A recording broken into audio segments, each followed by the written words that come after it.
What's up, guys? Welcome back to my channel. Thank you guys for being so patient. I appreciate you guys. We were having some technical difficulties, but we are on now. We have a big panel tonight. We are going to be discussing Ready to Love Season 8, which is Dallas. And this is episode number 2 that we're going to be discussing. So it's a lot to unpack. The chat has already been live for the last 30 minutes. Shout out to my soulmates. Love you guys so much. If you have anything to say, definitely put it in the chat, because I do put some of the comments on the screen, and sometimes we do discuss those as well.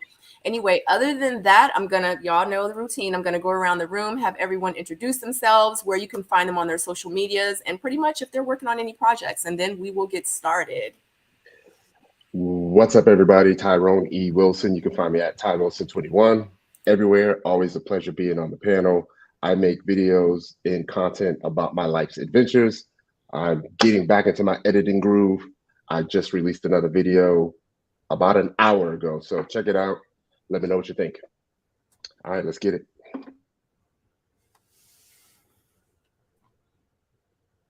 Sorry about that. Good evening, everyone. Crystal Lynette on YouTube, on Instagram. I am doing my channel on crime dramas. I'm also doing Ready to Love and reality shows, but I'm also revamping things because of the strike, because of the writer's strike and SAG strike. So stay tuned for a lot more coming, because I am a writer, so I have to adhere to certain things.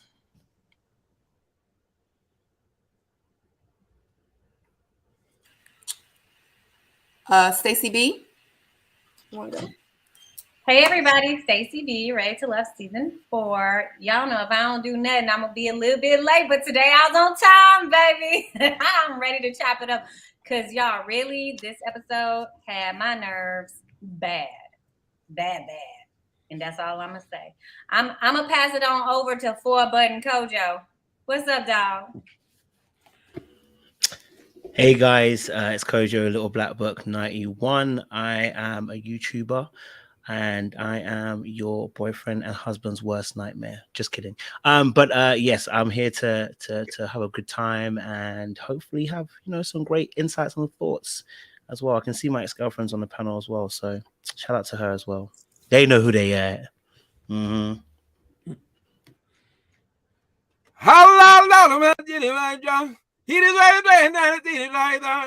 Oh, we're getting A-Rap money.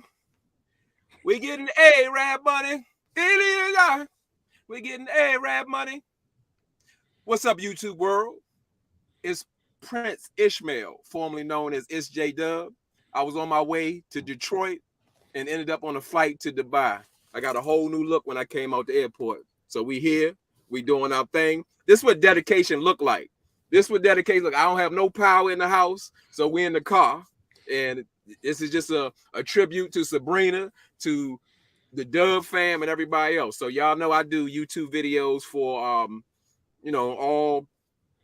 reality shows, and I'm here. I'm here, and we doing it. And this is Cap. It's still Cap. Even though this ain't Cap, this is still Cap. So I'm gonna go ahead and let P.O. get it.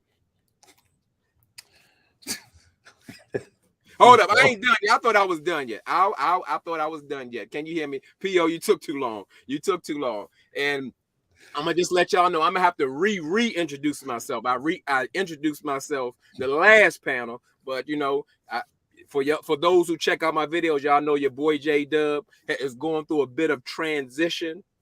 As you see, I'm going through a transition. So you're gonna hear and see a different look from me. So y'all thought I was giving it to you and letting it go before. Oh, you ain't seen nothing yet. Go ahead, Juggernaut. Hi, everybody. I'm Paul, and you can find me at 100 Sightings on Instagram.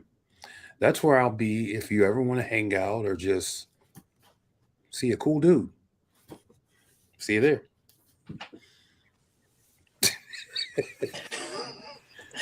Hi, everyone. I'm Courtney. Ready to Love cast season. I thought we were 4. Ty, I guess we're 5. We're 4. Okay, we're 4. All right. Ready to Love season 4. I was with Sabrina and Ty Up there, over there. What am I doing? Corporate life, being a bomb ass mom, working out all the time, trying to put 10 or 15 pounds on more. So, just doing my thing. I'm outside. Y'all know your favorite girlfriend. She's back. Woo woo. All right, guys. It is a lot to unpack. I don't even know where to begin. I do know, and we're going to go ahead and start because, all right, we start this episode off with the cliffhanger from last week, pretty much. Brandon and Habibi are on the bottom, and Brandon was eliminated, unfortunately. Tommy tells them pretty much that they are going to be going to brunch tomorrow, and yeah, they're gonna be going to brunch. So let's just dive right into that. Do y'all feel like that Brandon was the right choice, or should it have been Habibi, or should it have been both? I don't know. What are y'all thoughts on this? Well, as you can see, you know what the right choice is. We going with Habibi. Habibi is good for TV, so that's the only reason he stayed. But he made everyone regret that they kept him on. I mean, not only people on the show, but the viewers. This was probably one of the most cringiest episodes in Ready to Love history. It was almost like they were filing immediate lawsuits for them things that he was saying and doing. It was just absolutely absurd. And again, we'll go back to Brandon. As I said, I was on the fence with Brandon. I get his position that he was trying to get back out there because he was half in and half out with his ex-wife. So, let him get back on. But is this platform the right platform? I don't think so. So I'm gonna let somebody else take it. Yes, I think that Brandon was the right choice to go because he was fresh off divorce. I actually didn't mind the fact that he had married her a second time. I think that he was trying, but you're fresh off a divorce, and the ladies just were not having it. They just kept coming back to that. Habiza, I knew that he was going to get himself in trouble. I knew that. I said, this man, he don't have to say nothing to these ladies. He's going to let's just let him keep talking. Just let him keep talking. And he's going to get himself cut off. I actually thought, I said, if they don't do something, it's going to be like previous episodes, and it's not going to be good. So production's going to have to step in. So yeah, I'm glad. So I'll say this. I'm going to go against the grain a little bit and say that Brandon probably should not have been dropped off based off of the fact that he just freshly got out of a divorce. Because you have to understand, once you get to the place of divorce, you've already went through the emotions and all of this stuff. You've drained yourself of the whole relationship. So we don't know if he was checked out for a year or whatever, and he just needed the ink to dry on the paper, right? And so how else does a man get back out there in the real world? I mean, why does he have to have a certain timetable to say that he's ready? Why can't his actions speak to that? And why does it have to be sort of, packaged up into a time model? So I think that he should have had more of an opportunity to, kind of display who he was and how he could, provide and whatever he learned from his wedding or marriage, apply it to these new relationships on the show. So I don't think he got a good deal. Y'all, I actually agree with Paul. P.O., I'm with you on this. You want to know why? Because what Brandon showed me was that, okay, he's loyal. He's willing to work out some kinks. He's willing to stay in for the long haul and try to figure it out, even if it's as embarrassing or humiliating as remarrying the same person, getting back into that same relationship. Like, y'all, let's remember, divorces can be very impersonal, public. You got half the family mad at you, whatever. And guess what they did? They tried to do it again. So it seems to me like he might be a little bit worth it.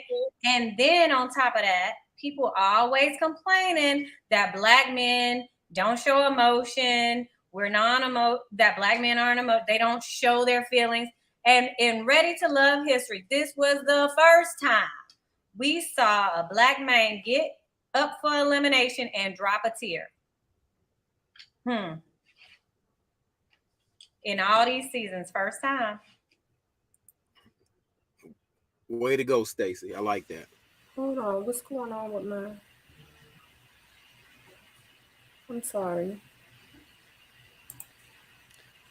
Oh, sorry, I'm having technical difficulties. Okay, y'all don't need to see me for real, right? Okay, I'll figure it out. All right. So, Courtney, what you got on it?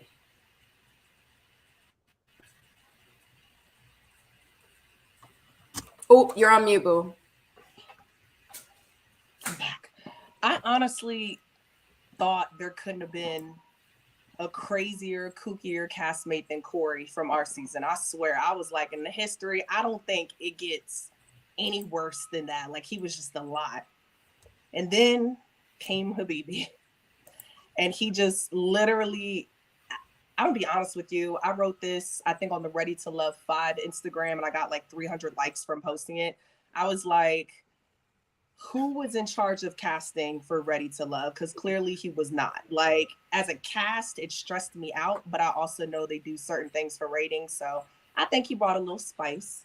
Brandon, I have my foot in the door and I have my foot out. Like, I, on one side, think that maybe he should have taken some time to heal. But on the other side, I'm thinking we can't tell someone how to feel, and we don't know how long they have taken a step back before the official second divorce. Like, they could have been, done every last thing. Like, they moved away from each other, still tried to make it work. Maybe, they did other things. And it could have been a year. It could have been 2 years. All his answer was that it was 6 months after. We don't know how long they have been disconnected. And, we can't look at relationships like that. Yep. Other than that, my foot is kind of like out the door because in the door, because I feel like he deserves every opportunity to love. And again, that reverts me back to my next point. We don't, there's a difference in loving someone and being in love with that person. And he could, have fell out of love with this woman, but still loved her as the mother of the kids, which is a amazing respect level. But I don't know. I think I probably would have, entertained him at least one more, just to feel him out, see how much he healed. Because, some people don't talk about their demons and someone do. So. I agree. Courtney, you're going to have to put doctor in front of your name now. Because that was outstanding. Listen, y'all remember Courtney being crazy. Courtney was crazy. Calm down. Studying. My goodness. Kojo, did you have anything on it, or did you already speak? Well, I mean, first and foremost, I think Habib is a big problem. I think we've seen his behavior in its full light. I think he would have been a better choice to have gone rather than Brandon. I'd have rather seen Brandon at least another week to give it some time. So yeah, Habib was the most obvious choice for me. I think the second thing though is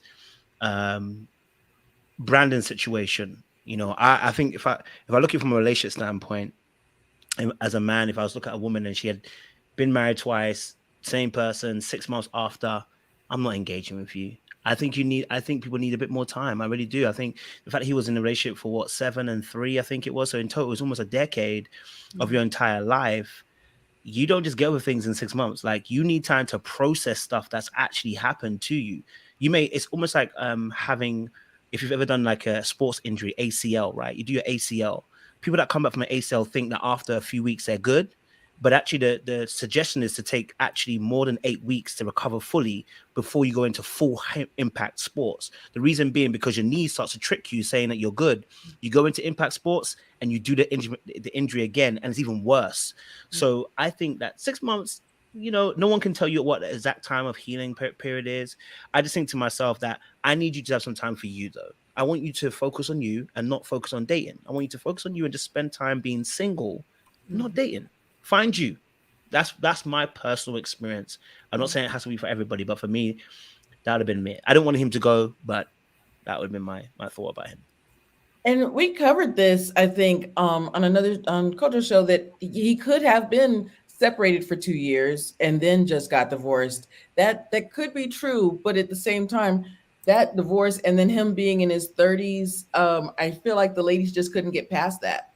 I feel like that they not only could they not get past that, but they kept wanting to give Habiza a second chance. Maybe he's just being funny. I'm not sure. So they kept doing they did this thing with Habiza and yeah, and let Brandon go. Yeah. Tyrone?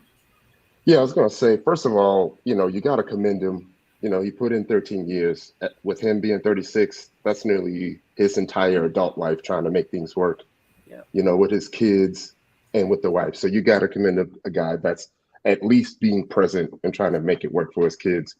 I feel like the 4 kids, though, even though quite a few women were willing to hear him out, may have been a little bit too much considering the dynamic of most of the women being single and without kids. I do feel like, he is mature enough to understand what the situation would have meant. Maybe would have been something that would help jumpstart him into finding something real. One of the things that I also thought about was, and Courtney touched on it, is that the producers, they get with us before they even start filming, right? You remember being in a room and they're all in there, like watching you, evaluating you, asking you questions and trying to figure out what type of person that you're going to be for this cast. So when they were up there, I still feel like production has the ultimate decision on who's going to go home in the end. So if it was 50-50 and they still chose Habibi, I don't know. But y'all know, from the beginning, I didn't feel like it was going to end well for Habibi at all, and by the end, when it was all said and done, he offended every single woman he was on screen with. So, it's what it is.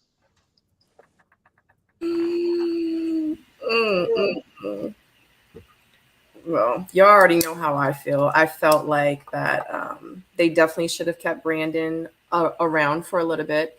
We don't know his situation, but I just feel like all of us have a story. We all have a past. We're all going through something. Ain't nobody coming in with no baggage. No one's coming in with no issues, no problems, no, you know what I mean? Like we all have something. I would hope that we all come healed, but that's not always the case, and I just felt like that because of his situation. I absolutely completely agree. Him being on a reality TV show looking for love 6 months after the divorce was a bit much. But does he still need love too? Absolutely. And I think one day he's going to make someone a great husband. And, and it just is what it is. And, I know someone that was married for 17 years, got a divorce, met somebody in 6 months, and they've been dating for 3 years now. You know what I mean? And he's smitten with the girl. You know what I mean? So you just really never know. I just really felt like at the end of the day that they should have just been patient with him and actually gave him a chance and not just said like, oh, he just got a divorce. He got 4 kids. Oh, like in real life, him being divorced, just getting divorced, have 4 kids, married his ex-wife twice. Guess what? Like you might meet this dude and he might be the greatest man alive, you know what I'm saying? Like, but you don't know. And that's what dating is. Like you have to date, you have to collect the data, you have to really find out if this person is worth it. Because I know it's some dudes, and I said it on my live, it's some dudes out here with no kids with a whole lot of money that ain't ish. You know what I'm saying? So it just really depends. And I just really think that, people should really take the time to really hear people's stories and to really see like, what they're about. Like, let me see if your actions match your words. Like what you telling me, you know what I'm saying? It's not about how many kids you got, how many, how much money you got. If you, to me, it just doesn't matter. But Sabrina, when women get out of relationships, they always do something like super drastic, like we cut our hair, or we buy a car or whatever.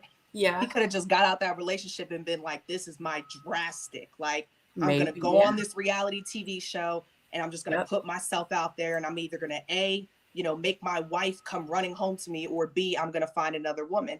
Not for nothing. He could have went in with the mindset that if I don't get this far, his name is out there. He's not a looking guy. Like, he's not a bad looking guy. So I'm sure in his DMs right now, there's a lot of women with 4 kids that just got out of a divorce that are going to hop in his DMs and be like, you know what, let's, get together. Let's talk. He looks good. He got another chance. Yeah, absolutely. The comments that I've seen that the women are making about him, they're like, look, I don't care how many kids, how hit me up, baby, but who this person might not like it, but guess what? She might love it. You know what I'm saying?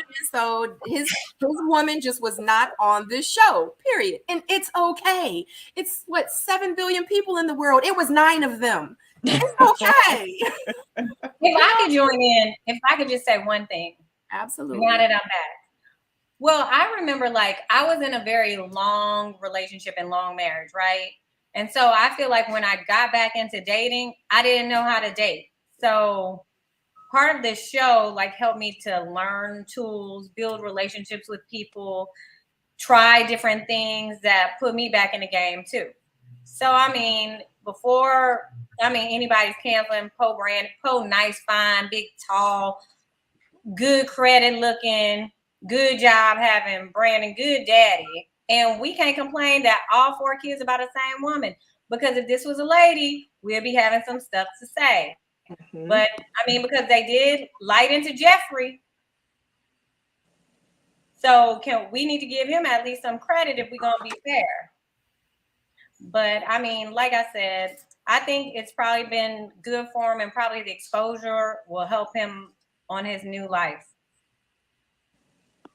Yeah. All right. Anybody else got anything with the elimination of Brandon and them keeping Habibi? Lord, I'm gonna apologize right now if I start tearing these names up. I'm sorry. That's all I got. All right. Next scene. At the brunch, Tommy tells the group that one man will be eliminated this week. Marvin does talk to a bunch of the women, and then he sits down with Unique, and she seems to be smitten by this man. Okay. She says that, I'm feeling him, but he scared me a little bit. But she like it. Okay. She loves it. And Marvin pretty much likes how, she's, responding to it. You know what I'm saying? So then Red actually talks to Unique about her calling his 6-figure job a thought job. Okay. And Unique says, the biggest comedian in Texas was offended. Like, how you gonna be offended and you're a comedian? Red states that pretty much you do the same thing too. So you kind of thoughting too. She like, I ain't no thought. No, I'm not a thought. Okay.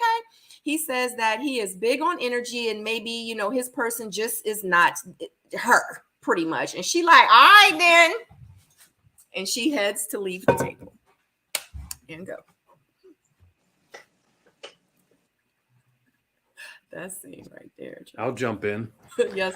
I'll say this. When you encounter somebody, if you encounter them immediately with disrespect up front, right? You can't possibly expect any good results to come from that conversation. Like, if I greet somebody with with an insult, I can't expect them to, give me flowers. So, her, then devaluing what he does for a living, saying you should, your job is so beneath everything that you should take this criticism and deal with it and love it just because you're in this realm. And then when he points it back out to her and say, hey, you're there now, it's all of a sudden an offensive thing. So it's that whole situation rubbed me the wrong way. I didn't like how, how she led, and then, how she ended the conversation. Then I got to look at him and say, well, listen, man, you can articulate yourself in a better manner. You don't have to stoop to those terms. Because why are we going that low to have a conversation with an adult? That's like 5-year-old stuff. So I get it. In the moment, it probably just popped off. But at the same time, at the end of the day, neither of the two were right, but definitely she was wrong for leading with the disrespect up front. That's it. Oh, I guess I was on mute. I was trying to jump in there before you, PO. But I gotta say again, since we keep bringing it up, this is in 2023. We got to stop with the double standards. It's been going on for so long.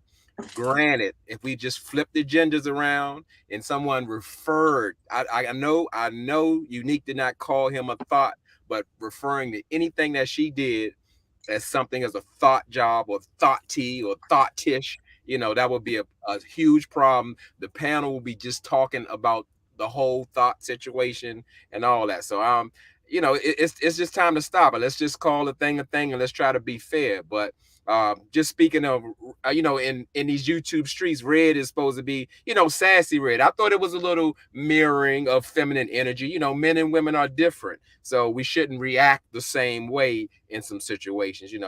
But I would have liked to see him handle like PO. He should have called PO about it. PO not to handle them negative comments and the backlash and the back talk. So he should have. He needed a little bit of coaching. Y'all got it. Who in it? Who next? Who's next? I can go in. So I watched it quite a few times. I feel like he initiated that seed of doubt about his job, right? It could have just been plain and simple. I'm a DJ. It could have left it at that. But he started with, a little bit of negativity about his own job. And then she said it in the form of a question. Is it because you have is it because it's a thought job? And if it's not, he could have just said no. I understand he might have felt a little bit offended, but when it was brought back on her, she straight up answered the question, no, because I'm not a thought, right? And kept it moving just like that. So I know we're going to have differences of opinions about it, but in addition to that, Red jumped into the whole conversation, a little bit presumptuous about what she was thinking, who she was feeling, and was automatically assuming that she was feeling him. So that might have set her off, from the beginning, before the conversation even started. And if you continue to watch Red, you can see that he has some ways about him. I called him a little bit controlling. I called him a little bit assertive. And then, the more I look at it, the more I watch it, I feel like Unique may know a little bit more about Red than she's saying. That's interesting you say that. I do think that she phrased it like a question, like, okay, validate it. So you don't have a thought job, like prove it to me, that you don't have a thought job. But saying that you have a thought job was a jab to him. I was like, ooh, that kind of punched him a little bit. So he pulled back and he got offended immediately. I don't think he should have doubled back and tried to like, oh, well, let's ease it over. You and I, we kind of got off on the wrong foot. Girl, dead it. Just Red is done. She's not interested. The fact that she came at you like that says that, and then you didn't have a good rebuttal for her. It's done. It's done. And honestly, it kind of annoyed her more that you came back a second time. So yeah, when she walked away, that was done. But I do think in the moment she wasn't trying to she wasn't trying to insult him, excuse me. But once he felt that punch, it was done.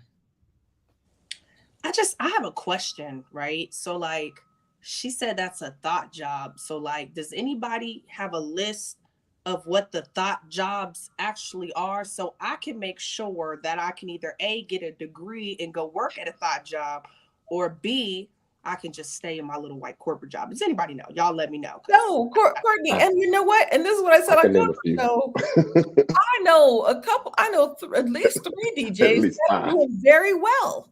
But what is a thought job? I'm just trying to figure it out. Y'all, I still got student loans, so y'all let me know what the thought jobs are, so I can go get one at this point in time. They have transitioned. You work at the gym. Music producing. Music. Okay, keep going. You want me to keep going? Bouncer. Security guard. Work at the gym. Mm-hmm. I'm not going to say DJ, but. Mm-hmm. Interesting. I think that scene was a little bit more personal than we actually know. Like, think about this, right? He's a DJ. He's also on a radio station. So everybody in the city is going to know who this man is. Whether he knows them, they definitely know him. He has a job that requires him to be in the public often, to talk on the radio often, whatever. With that being said, I feel like she actually knew a little bit more than we know. Maybe she heard around the way from her homegirl's best friend's cousin that said he did this, that, and the third. So now you know how telephone gets, it goes all the way back down. Like, it is what it is. When you're in a position of power, you're in a position of like, oh, I'm popular, I'm a quote unquote celebrity or local celebrity or whatever. People always got something to say. I don't think that's a thought job unless his actions are proving that he's acting like a thought. He is a very well-known personality in the Dallas area. And I agree with Courtney. Her comments were being shady. She was shady boots, call it what it is. She knows of him. She knows him from around the way. They know, and maybe he didn't recognize her at first. So that was like a little bit of saltiness, a little bit of shade. We know what it was. Now, he was being presumptuous, assuming somebody was checking for him, and I realized that I have a friend that's good friends with him, so I feel like I need to get some more information, but I didn't recognize that till today. However, when she said what she said, if a guy would have said that to one of us, oh, we'd still be talking about, we'll be in arms, it'll be some mess, it'll be some drama. Like, I don't know why we can't hold this accountability thing equally. Like, we're all up in arms about what Habibi said, which he did go a little far with his language, the selections he made.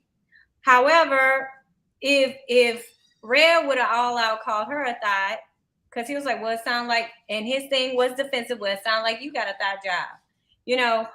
First, it would have been some mess. It would have been ladies' lounge, chairs flipped over, because it's episode 2, and we seeing how some of these ladies riding for some of these men. So it would have been an all-out brawl. All-out brawl. Thank you, Stacey. I think with this situation, any job that's going to put you in a line of status can be turned into a thought job. But there are certain jobs that have a perception of being more thoughtish than others, right? Due to the way that the people that follow those people tend to behave unscrupulously, right? For instance, like b-ball players, right? Someone might say a thought job, right? Because the women are unscrupulous in their behavior. Before you know it, they're in your hotel room. It's unscrupulous. So any job that really has you, especially as a man, that has you in a place, and I think someone else said about a place of power where you are, able to have access to masses of the opposite sex, could be termed a thought job. I think with Red's situation with Unique, though, he did kind of initiate the conversation of negativity towards his job, and then Unique said, I'm going to seal the deal.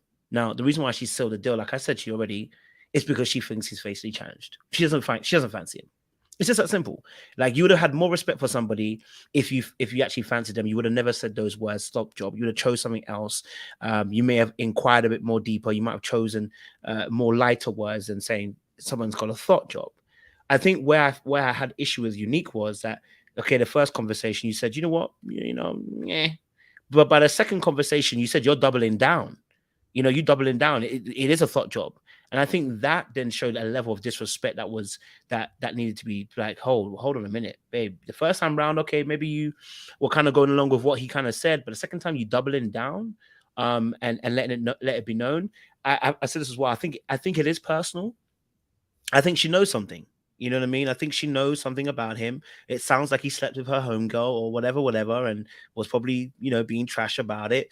And that's why she's releasing the comment about thought job. She's trying to fire back for her good sis. She said, pow, pow, you're going to get one of these. You know what I mean? So, I think it's personal. And I think if they get to real talking and get underneath it all, I think we'll find that,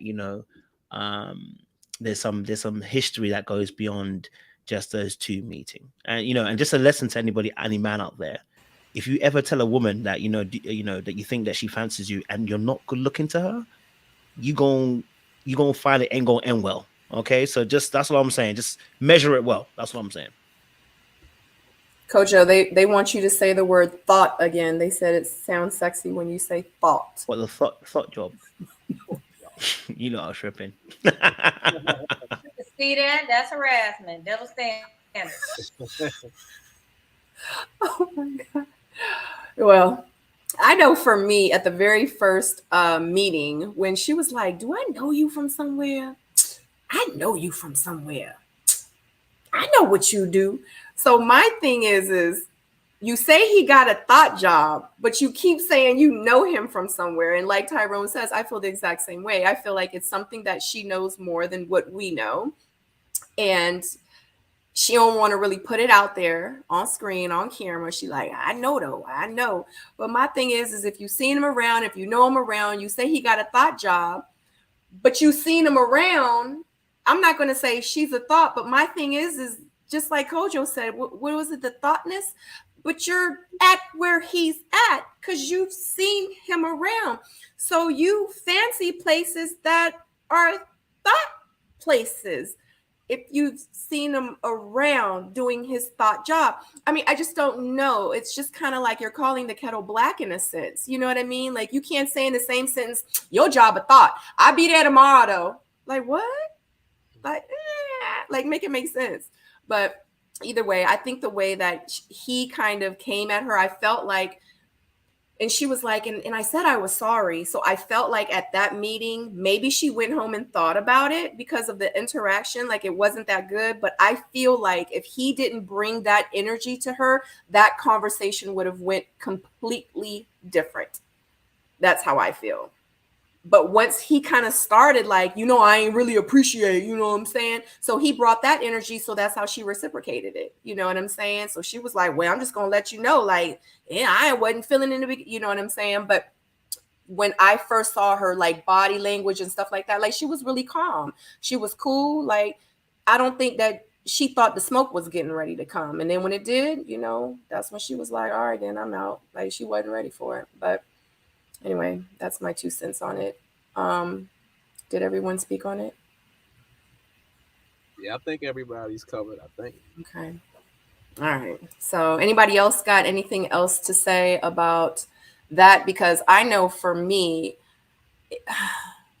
when she was like, she went on Red's situation, because I don't know, I think we talked about it. Because right after that, doesn't she go? Isn't that Unique that goes and actually talks to Marvin? Isn't that the same one? Yeah, that's the issue that a lot of people are having, is that she's really interested in Marvin in his dungeon, but Red has a thought job. Right. Like that's crazy. That's right. Yeah. And she says those two can be mutually exclusive though. Right. Well, I got one more point. As Stacy say, us men are sensitive these days. And when I know I was gonna get her to smile when she said, well, I should be able to say what I want because he's a comedian. Like comedians don't have feelings too. If you're talking about personal, if you do a job, that's your job. Doesn't mean personally you don't have feelings. So, I thought we'd bring that up for the sensitive men out there.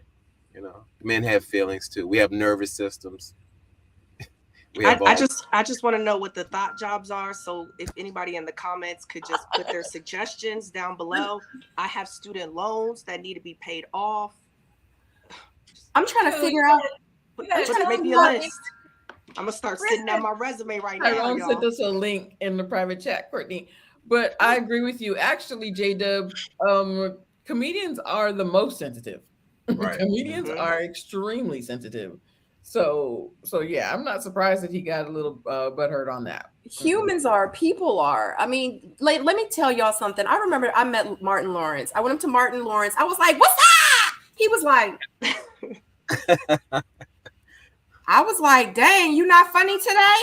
Like, and when he and I we sat down, he was like, "Yo, yeah, I'm Martin Lawrence. I'm a comedian." He like, "But that's not me all the time."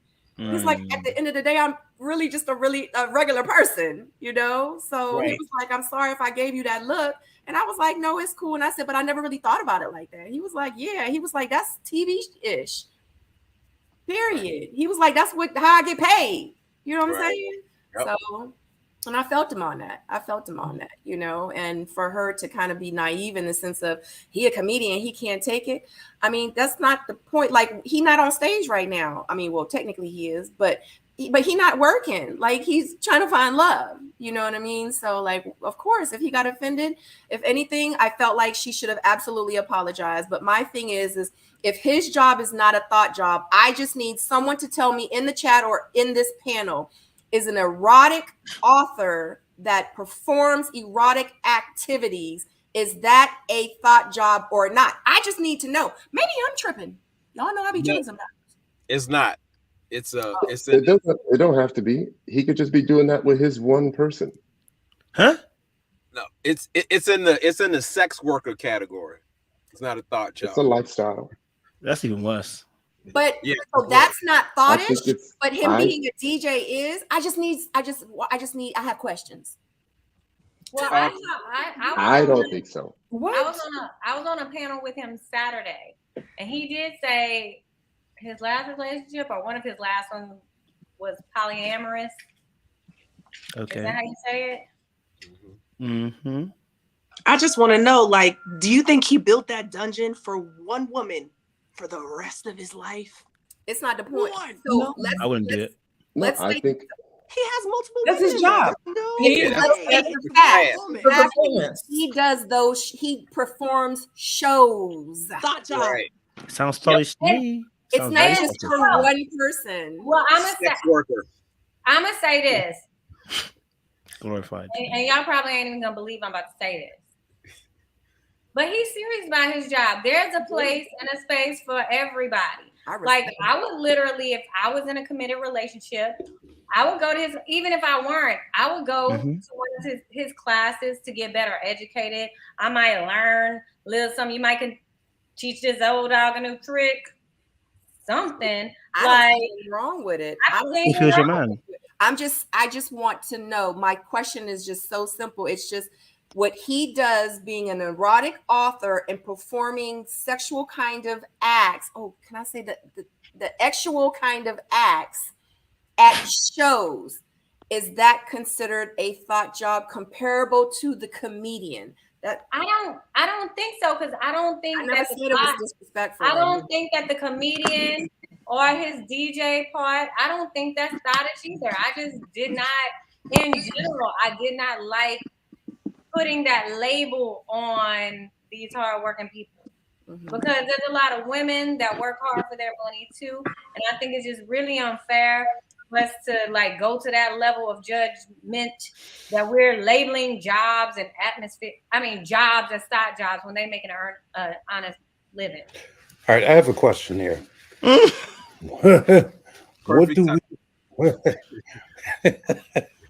What do we call a woman that has a dungeon and does those things? Like, how do we view them? You understand what I'm saying? Because She's I a think dom. She's a dominatrix. Yeah, I understand that. But we call them Scorpios. I think that's what we call them. But from a public view standpoint, right? People that don't understand subs and doms and all that other stuff, like, you know, and they're finding this out about a woman. Well, they got all kind of, you know, thoughts about it, right? No pun intended. I see what you did there. I think the situation with Marvin is just a teachable moment. It's how you approach it. It's about how honest you are about who you are, what you want, and what you like. You know, someone is gonna like what you are, right? So just be open and honest about that from the beginning, and they're either gonna accept that and want that, or they're not. But it's still a thought job, isn't it? Though, isn't it? Doesn't matter how serious you are about it. It's still a thought job. I made access to the opposite sex in considerable sums. It's still a thought job. Yes, there are some positions. I made a comment and I said, you may not be a thought, but you are wearing a thought's uniform. So that's why I Right. needed Unique. That's why I needed Unique to be actually consistent with her critique, which is why it comes off as it's very personal to Red, because there's no way you're going to be calling Red's job thottish, but not calling this gentleman's job thottish. There's no amount of seriousness he can put. He can write as many neurotic, novels he wants, as much as he wants, but your job would then be quote unquote thottish, And I think also Unique going into the lounge and telling the ladies that, she got called a thought almost by Red was kind of cheeky, because, sis, if you're going to dish it out, you better be ready to take it. You know what I mean? But yeah, there's no way to differentiate between someone who's got a whole dungeon, ready for the opposite sex, and someone who's got a DJ job. You better put them in the same category if you're going to classify them in that particular aspect. She just didn't like him. No, go ahead. I was just saying she just didn't care for Red. That's all it was. Go ahead, J-Dub. Yeah, you saying the same category. Like, you understand that's a dungeon going on. There are physical props. That's not just for show. He's using, those are acts being performed in his apartment. There's things hanging from the wall, drilled, on the floor. Those are, he's already lost his security deposit. It's gone.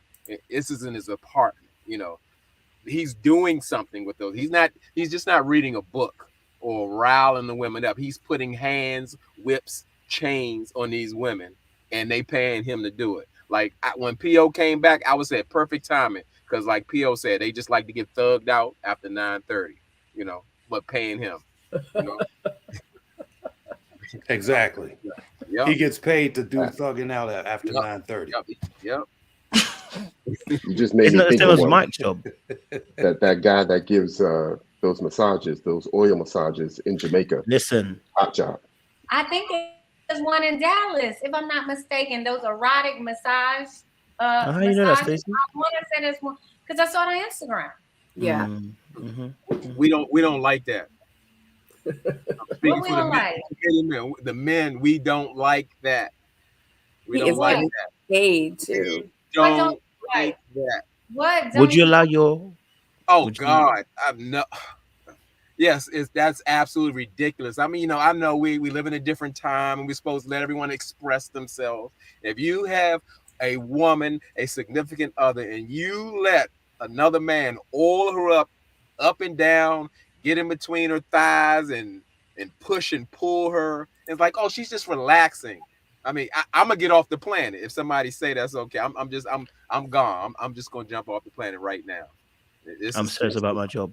I'm serious about my job. So if that's me doing that, that's me being serious about my job. And I think you need to accept my professionalism and know that you shouldn't be insecure as a man and just let me do what I do as a job. You know what I'm saying? I'm not having sex with her. Oh, I can't say that word. Sorry, but you know what I mean? That's right. Take care of your woman. I think he's very serious about that job too. He is very serious about them whips and them straps and everything else. And I respect it. Yeah, maybe I could show you how to do it, so she don't have to come to me. Well, you know what? All right. So if I can just say this, what I can appreciate about it and the introduction of Marvin into the Black world right now through Ready to Love is that it shows that Black men are sensual too. They're engaging. They're not just like, bang, bang, quit. Like, they're about pleasing partners. Like, if I can put a different spin on it, that's what I would have to go with. So could you date someone like that, Stacey? Is that what you're telling me? Could you date someone like that? Could I date Marvin? Someone like Marvin. Could you date Marvin? I don't job think that he has. I don't think I could date someone with that job. I have 2 younger daughters. So I just don't think that, like if they walk into my room and see all the stuff hanging down, I just don't think that's what I would want to do. She said all this stuff hanging down. But you know what? If I can say this too, this is a prime example of when a woman is attracted to you and when she's not, how things look and sound differently to her. Because you got one where I was just totally off-putting, and then you got one where it's so intriguing, I want to know more. Mm-hmm. Yep.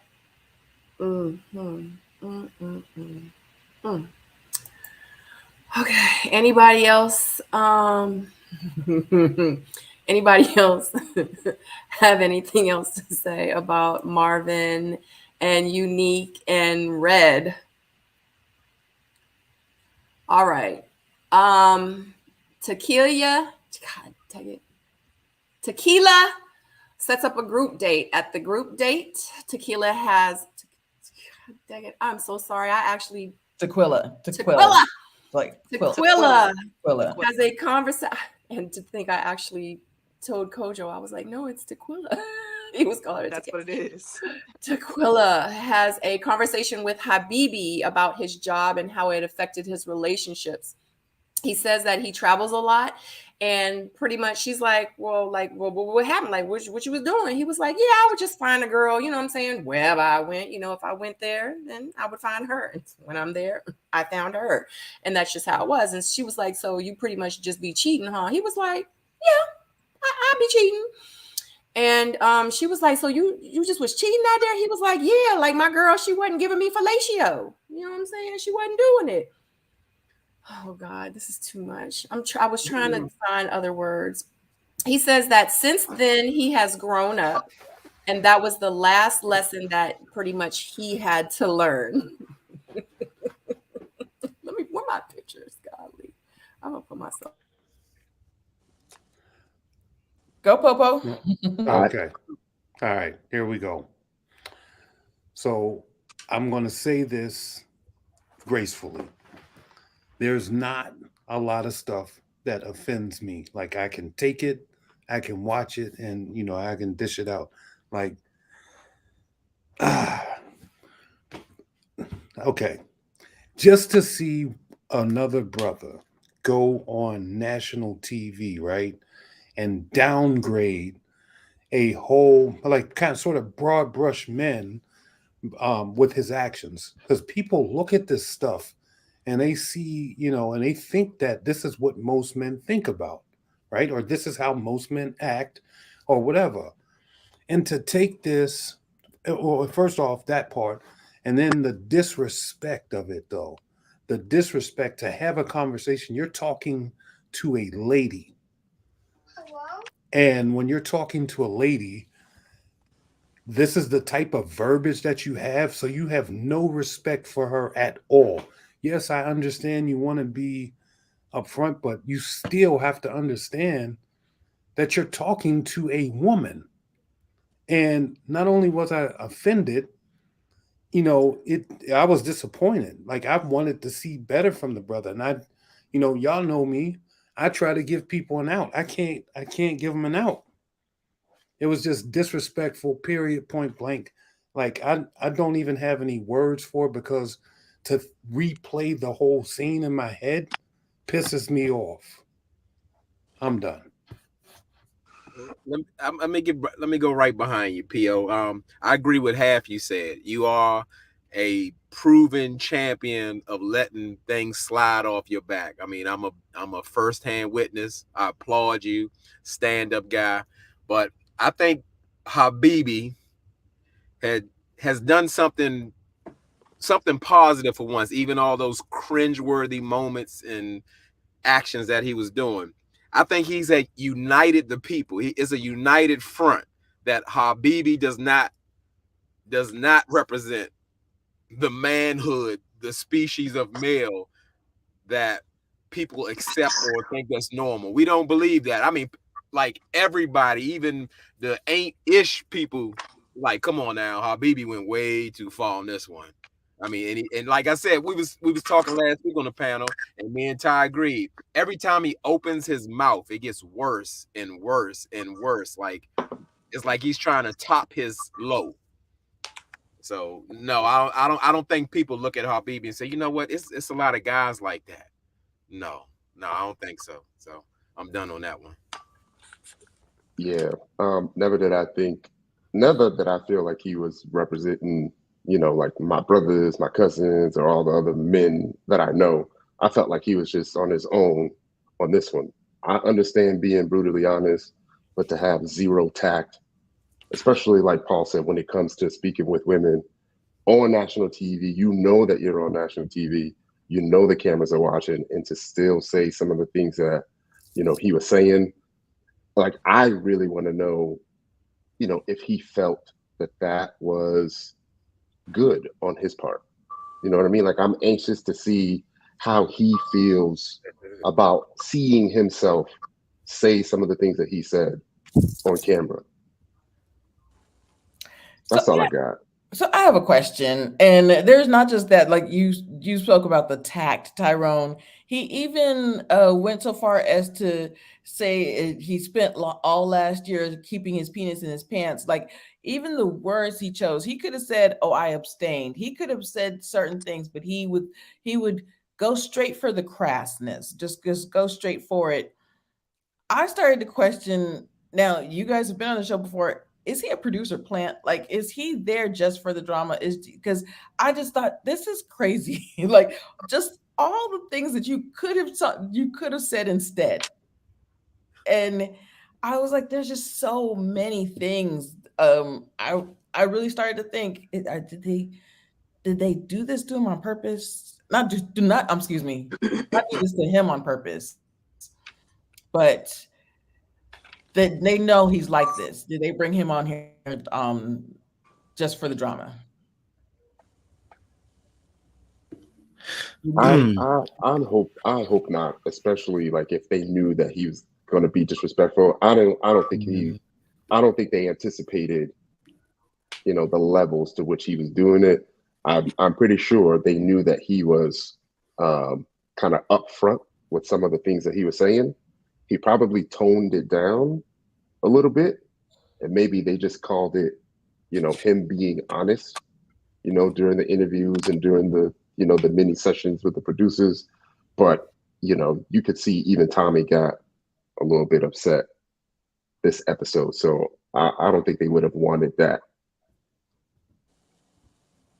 Y'all ever see your best girlfriends or their best guy friends, and they're dating someone, and there's all these red flags, like just red flag, like Sabrina said, red flag, all these red flags. But your best guy friend or your best girlfriend just somehow thinks it's leaning a little bit more green. Like it's not really, red. It's a little light green. Like, they want to argue with you, but all the red flags are there.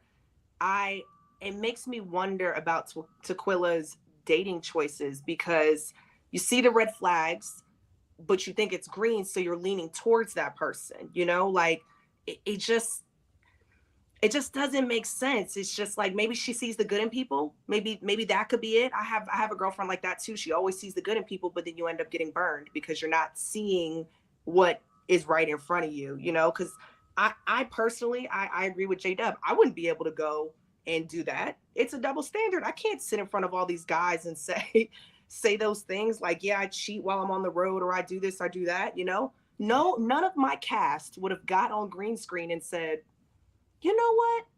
She was pretty honest, so we're still going to keep her around. Like, none of my cast would do that. Nobody would say, because I was honest about me cheating on the road, I'm still going to keep her on the show. Like, immediately, it should have been a no for the entire cast of women. It should have been a no. The minute he is okay with that, and he's, making those kind of statements, it's baby, it's a red flag. It's clear as day. You see the stop sign, just stop, baby.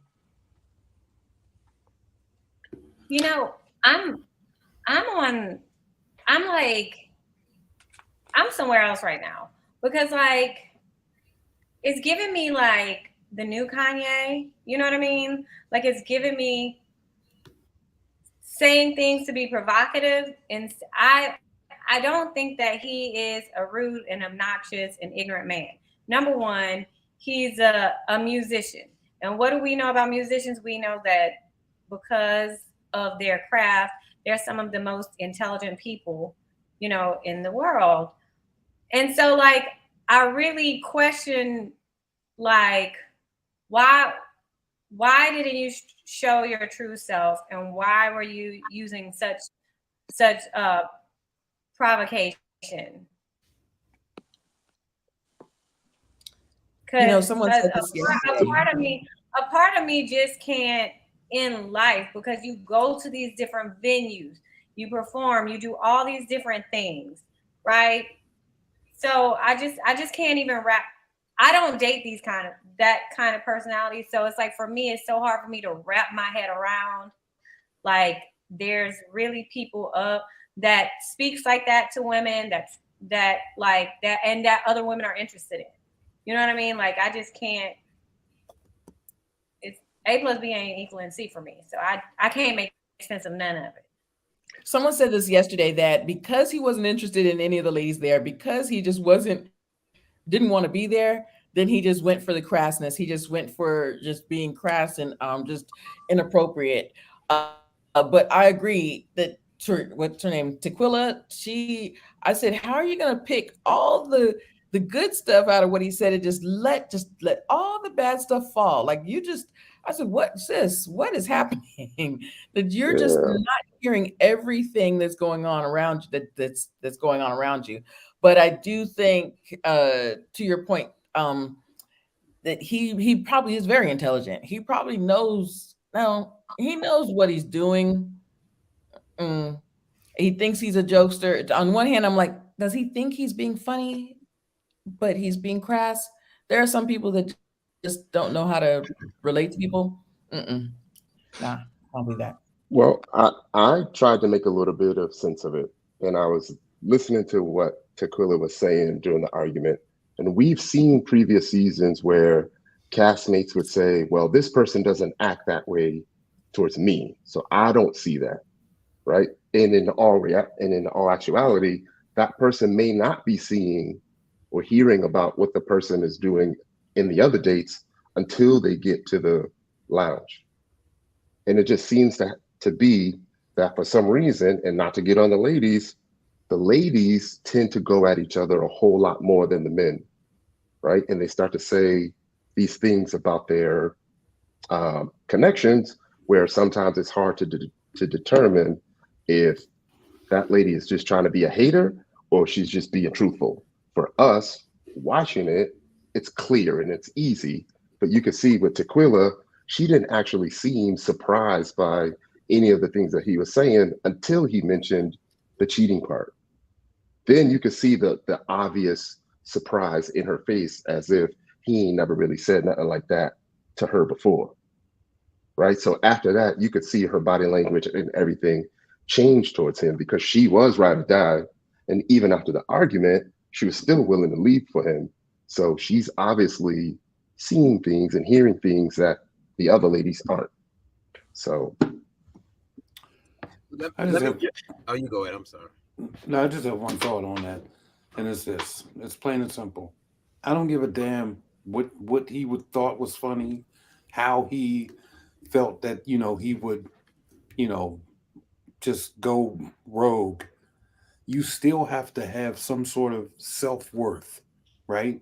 And so if you don't have enough value on yourself to make a statement to 4 or 5 million people, make these sort of statements and these just really grungy sort of innuendos, so to speak, or whatever. I mean, that alone just says that, to me, he's not as intelligent as the musicians that I know. I think that he was just really being an idiot.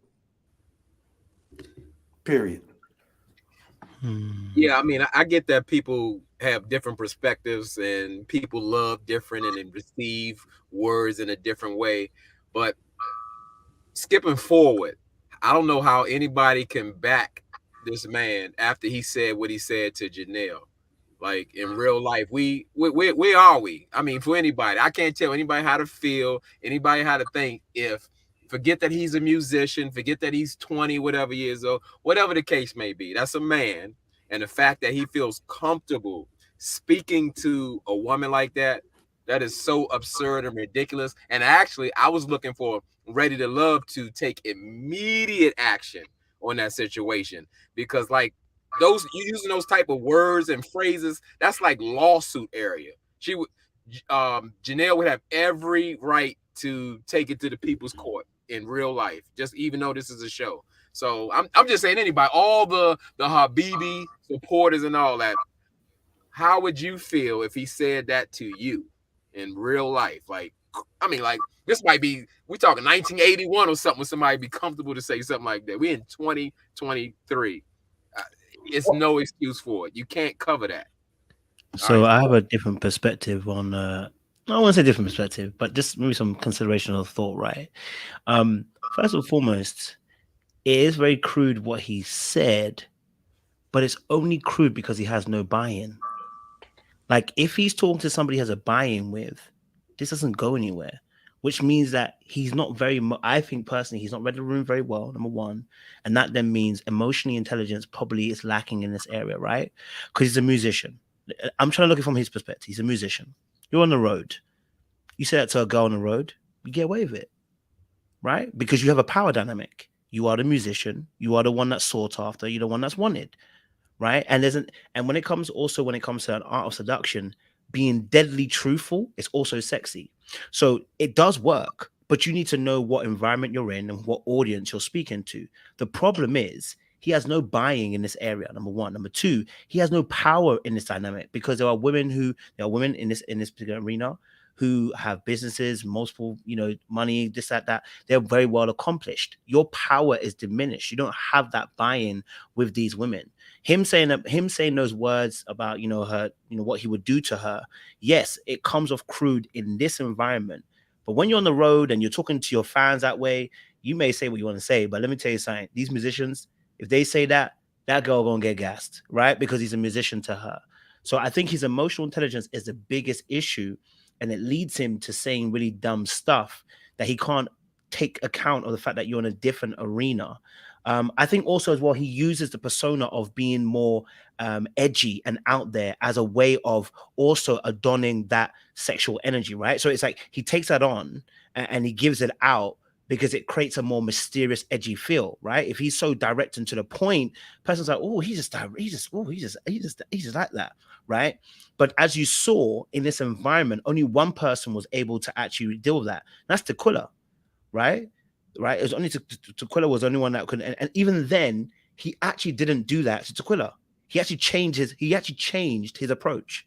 So actually, he's not even that he's not dumb. He's not dumb, but I would say that he lacks awareness in terms of actually taking stock in every situation, because he was very much aware that when Tequila was down, I'm going to go to her. I'm going to tell her that she's the most amazing thing ever. Like, baby, this is episode 1, by the way. You're down and you're just the most amazing. I can't believe that you're at the bottom here. What he saw is a porn, if I'm honest with you, in Tequila. He saw a porn. And for me, I look at Habib as a hunter. He hunted Tequila, got her on side, and he didn't do what he did to Janelle. You know what I mean? So I'm not agreeing with his behavior, by the way. I'm giving a thought process to the behavior. So I don't agree with him, and I don't like what he did, but more of a case of I can see what the person was trying to do, but you have to take stock of your environment. You have to take stock of what area you can do that in. It's not every area you can do that in. And that for me tells me you're lacking social awareness and emotional intelligence to know that this is not the area I do that thing as well. So yes, he should have been gone just based on what he said. You know what I mean? Yeah, Dr. Kojo, just with your last statement, you wiped everything that you justified in the mindset. You are responsible for reading the room. Just because you're accustomed to handling yourself in a certain way. If something that you're doing is offensive, illegal, if you can have all the thought process that you want to have, it's still offensive, it's still illegal, and you still have to be held accountable for it. That's a grown man, and it's his responsibility to read that room. He's not in a jazz club. Those aren't groupies. I agree with you, J-Dub, and I hate that I'm understanding what Kojo is saying right now, because after he made that comment about abstaining, he said, "Do you know how hard that is for a saxophonist?" It's like, I don't care. Like, to me, I would be like, what? But I'm a saxophonist, and you know how hard that is for me to abstain for a year.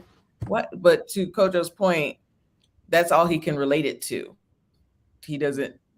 In this arena, in this environment, he needed to change you need to change your environment. You need to understand that you're not on the road. You're not playing saxophone for these ladies.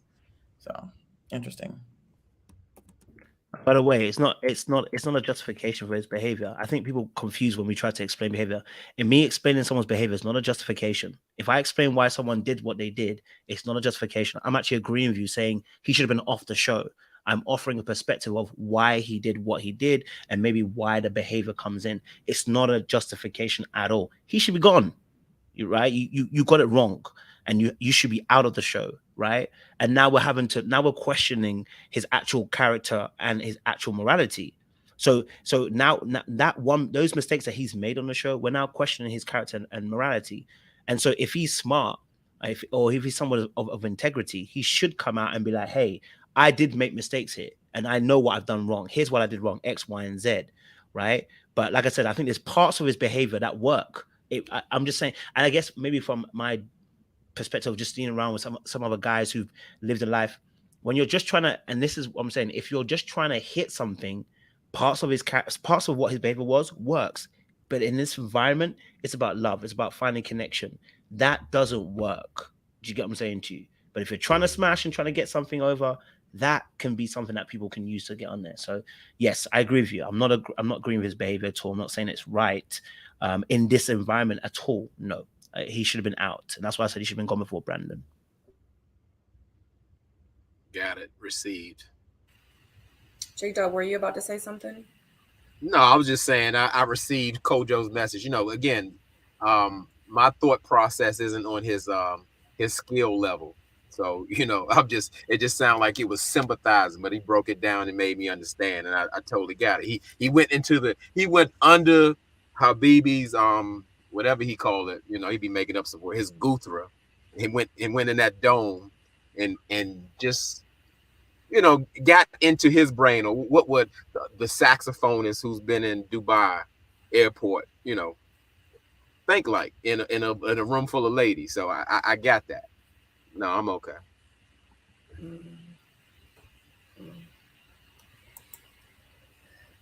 Does anybody else have anything with Habibi, how he sat down with Kira? He says that it's been hard for him because he has kept his junk in his trunk for at least a year. And she was like, "You a cheater?" He was like, "Yeah, I'm a cheater." So he told her to. Kira says that she loves the honesty, but it is a no for her. And pretty much Tequila, like NyQuil. I call her Tequila. Because y'all keep saying her name. So anybody else have anything to say about this scene with Habibi and Tequila and Kira? No. All right, let's move forward. So Janelle was pretty much throwing shots. So they're still on this group date. Janelle was throwing shots at Kira.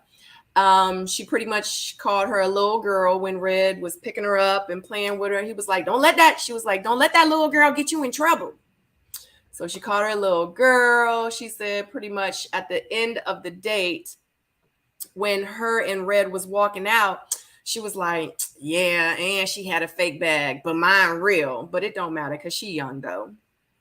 So how did y'all feel about Janelle's comments about Kira, just her energy period in that scene with her, Red, and Kira? Well, I feel like... Get it, P.O. Okay.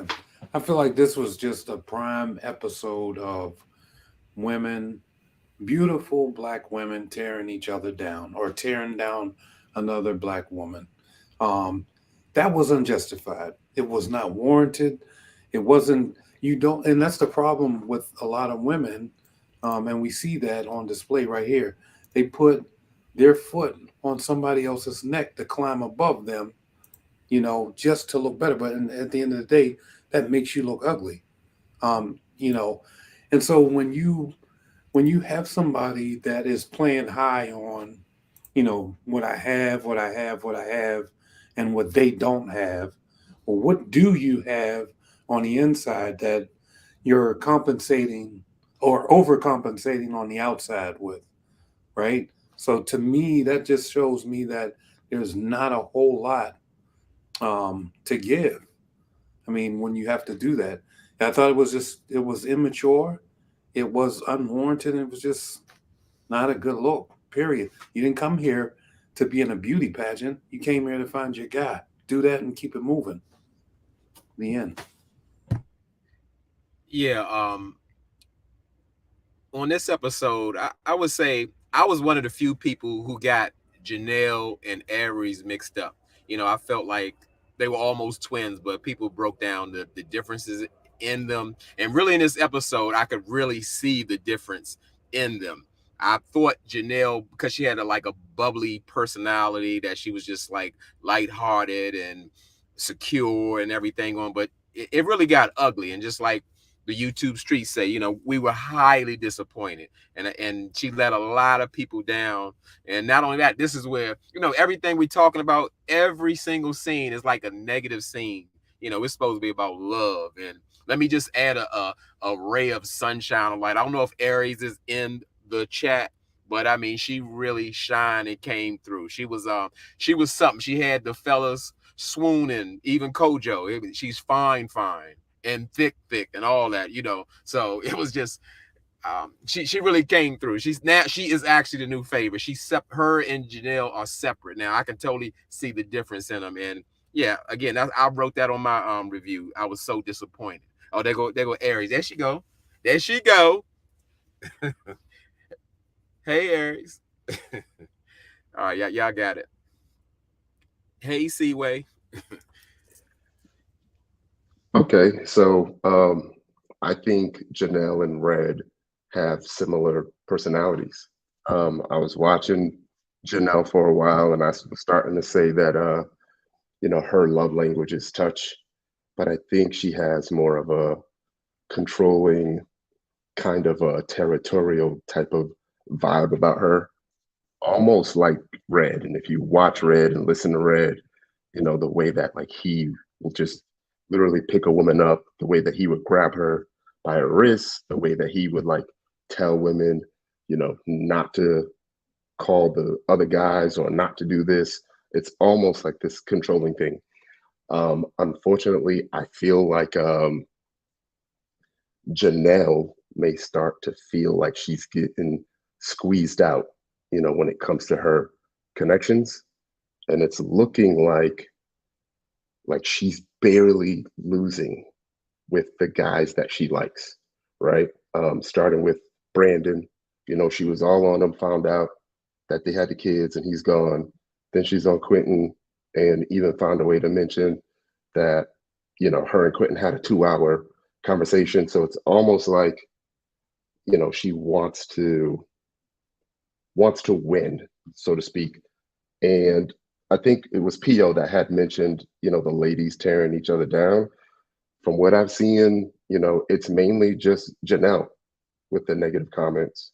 And it's almost like all of the other women seem quite supportive, right? So even the fight started with Janelle mentioning something about their tops, right? If you recall that. So that's about all I got on that. But when it comes to Aries, I said it in my review, Aries is a star, right? I'll say it again, Aries is a star. Did you see her during the fight? You see how much grace she carried herself with during the fight. Like, for the first 3 times I watched the fight, I was just looking at Aries. All right, I'll be honest about that. But yeah, I like Aries. I hope the best for her. I think she's a star. Now, what if Aries? You see Aries in episode 4 and she knocks somebody cold out? Then what? Then I'll change. But right now, I'm just telling you what I see. No doubt. And then that eyes comment was actually my very first Instagram post, so that hit home for me. I'm gonna be honest. I don't think Janelle was really being a bully, and I really don't think she's jealous either. I'm gonna be honest, and I see this with some women. Unfortunately, I see this with some women. It's a level of like competition. It's everybody has to like me more complex. Like they can like you, but they like me more. Just like the whole, someone's calling out what their top is. They're all going around the room. Janelle knows that Quint is going to be called probably more than 1, 2, 3 times. He's a good looking guy. But in her head, all she's dead set on is, we spoke on the phone for 2 hours. What did y'all do? Like, you don't have to knock somebody else's crown to make sure yours is sitting up straight. That's not queen-like type of energy. It's not cute. Like I said, I don't think she's jealous, and I don't think she's, a bully. I think she just likes competition. If you guys go on her page, I remember I was looking at some of the cast the other day on Instagram, and I get to her page, and on one of her pictures, it goes and says something like, she's new to the city, or she had been watching Ready to Love for however long she's been, seeing the season. So she pretty much knows how it goes, right? Like, it's not like we got casted for a show and then, like, some of us, maybe me, Ty, Sabrina, we start, watching the show, like, reality dating show. We never watched Ready to Love. I didn't watch Ready to Love before, but she did. She wrote that in her picture that she wrote. She said, I've watched it before. So for her, she knows how you get to the end. You get to the end by having a mass amount of connections. And it doesn't matter if I like them or not, but I'm new to the city and I want to put myself out there. So, this is what I'm going to do. Or she could have just kind of attracted herself to Red because, not for nothing, going back to our last, conversation we were having, Red is a DJ. He's popular. He knows everybody in the city. When you date the DJ, you're popular. Everybody in the city. She could be looking for, that little competition where I'm like the HBIC, Nene Leaks type of vibe. I don't know. That's just my 2 cents. Yeah, Not man, Coco. I'm just saying. I love you, girl. Coco. I love you, girl. I'm saying. Some straight bull. Tyrone was on some bull, and you being so generous, girl. You are church on Sunday. You giving the grace, honey, because that was some bull. First of all, I've said it. How many seasons I've been saying the same stuff? If you got to diminish another woman to try to make yourself to appear as if you have some value or increase your value, that's some mess right there. You don't have to do that. Y'all, you got to quit justifying unjustifiable behavior. That's just bad. That's horrible. It's not even sportsmanlike. You sitting here, y'all are the top in Dallas. Y'all the top. Y'all got businesses. Y'all got good stuff going on. How you going to sit here and pick apart whether or not somebody's bag is real or fake? First of all, I will tell you myself. My car was stolen in Houston, and I had some designer. And do you think that I want to tote around my designer anymore? No, I don't. I will love me some Fashion Nova all the way up to heaven, honey, because guess what? That was a traumatizing experience for me, and I don't play those little reindeer games anymore. So when you got to break down everything about this woman physically, then you go from physical and you starting to go financial. You trying to discredit her job, her finances, etc.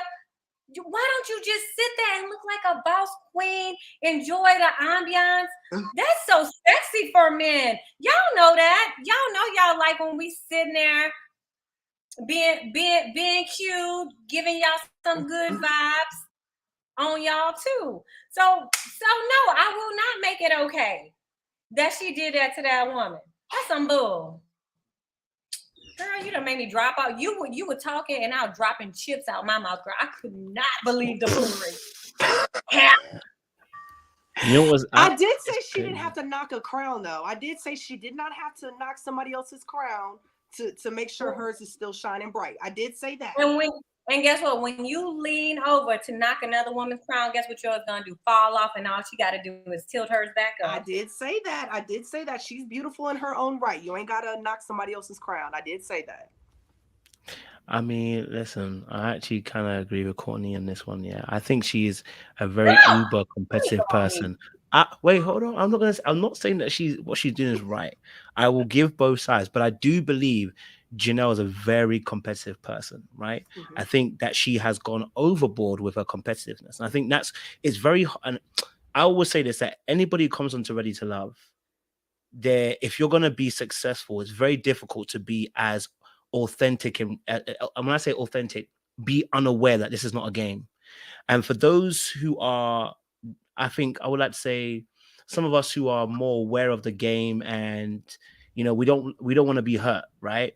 we learn how to navigate that space as a game. So other people are taking it very seriously, maybe trying to be authentic about it. You know, it's love connections. I can see someone like Janelle being, I'm a realist. This is a game. It's about love, but it's a game. It's a competition. People are going to get eliminated. So as far as I'm concerned, y'all are ops. You know what I mean? And I think that's what then creates the slightly going overboard, right? Because, you know, at points you're doing too much. Now, I don't agree with her ever saying anything about Kira. I didn't like it. I didn't think it's warranted. Her talking about the bags and stuff like that. I think there's a deeper aspect though towards Janelle as well in that aspect. I think for her, I've always said this, that abandonment issue that she mentioned, and I think Courtney kind of touched a little bit on it, and I think to even expound on what she was kind of saying is that I think there's also validity for Janelle to win. It creates that she is worth something. You know what I mean? Like, and so I think her winning Quentin, because right now Quentin seems to be that kind of guy. I mean, until they said he likes a particular type of woman, but he seems to be that kind of guy, right? Then there's Red, and as soon as it mentioned Red, she immediately became territorial. I think when you talk about being territorial, sometimes that often is coming from a place of fear, right? Because what happens is you don't want to feel like you're not special or you're not wanted or being rejected. So the fact that who was it? Tequila kind of said, "Oh, I like Red too." Right. And she immediately shut it down by saying, girl, she basically saying, no one cares, baby. Like, you know what I mean? Like, you can like what you want, but no one really cares. I think Janelle has a kind of, you know, she has a bit of a bullish personality or a way of going about things. I don't know if I wouldn't go as far as saying bully, but I can see why people say bully. But I'd say she's very bullish. I don't like it the way she does it. And I don't think you need to take anybody down to uplift yourself. I think that's where she's going to fall down in the long run. But I can see that someone in Janelle's head, I can just see her going, this is a game, it's a competition. If you ain't going to play it the way like it's a competition, I'm going to play it like it's a competition and I'm going to win. And that means at any cost. I'm sure she's very good at her job, but in relationships, doing that can create long-term problems as well. So, yeah, you know. But Kojo, you know that. Y'all know men don't like all that drama and all that foolishness all the time. Y'all don't like all that energy. Let's be real about it. And two, you said it right, bullish. Bullish, because that's some bull-ish. You said the right word, honey. And let me tell you something else. I didn't know. Y'all already know when a lady ends a sentence, all right, sweetie, bye, sweet. Gone with that little girl. We already knew what it was. Those are trigger words. Trigger words for women. You are condescending. You either talking about my body size or my age, or you're trying to cast aspersions on my intelligence. So you ain't, just like y'all men don't like other men sunning you. We don't like nobody, little girl in our grown selves. No, take several seats, because like you said, Kojo, what you said, bull-ish. Y'all, she watches the show though. That's what I'm saying. She admitted to watching the show before getting on the show, like a faithful fan of the show. Like, I don't know anybody from my season that literally was like a fan. They might have heard about it, might have looked into it, but she's a fan of the show. She knows what it takes to get to the end. She knows what she's doing. She's causing commotion. You know, she's causing commotion. She's walking down the street and she's doing this and that and third so she can get talked about. The more you get talked about, the longer you stay on the season. But then that's to, are you here for love or are you here for something else? Now listen, I don't know the lady. I can't wait till the next episode, because like I said, she might do something that warms my heart on the next show. But this one right here, no ma'am. Can I say something? Yes. She didn't have to walk around like she was running things, because all the men were checking for her. I'm sorry. I agree with Stacey. I'm sorry. She was doing too much. Yes, that was bullish, but that, sister, your insecurities are showing. Like, you were all over Red, for God's sakes. And you didn't have to do all of that. You didn't have to do all of that. So you talked about, oh, you got her scent on you too now, and all, and then now you smell like her, and then her bag is fake, but mine's real. You don't have to be that way. If you're secure in yourself, you don't have to act like that. So I agree with Stacey. I think that was too much. And yeah, I think that there is a level of competition. Sure, everybody got a level of competition when they go into that deliberation, and three guys said Quentin's name. I was like, oh, this is going to be interesting. But you don't have to act like that. Now for Mr. Red, this man, Stacey just said something. Men don't like when you act like that, right? Red was loving it. Red don't get attention like that. I was like, man, so no women flirt with you, and everybody think you got a thought job. Because come on, he was just, oh, well, when both those women said, oh, I'm attracted to Red. Red's who's I'm interested in. This man didn't know what to do. He was flirting with Kira. Then he wanted to make sure and give her all the flirt all the time, and then close it out with Janelle. Yeah. Well, I'm gonna move on because I was triggered by this scene because everything they went through, I went through the same thing. So triggered, honey. We're having flashbacks. I remember you on that stage. I'm like, did Sabrina just cuss on the stage? Because they treated me the same way. The only reason Sabrina getting times because she light skinned. I'm like, what?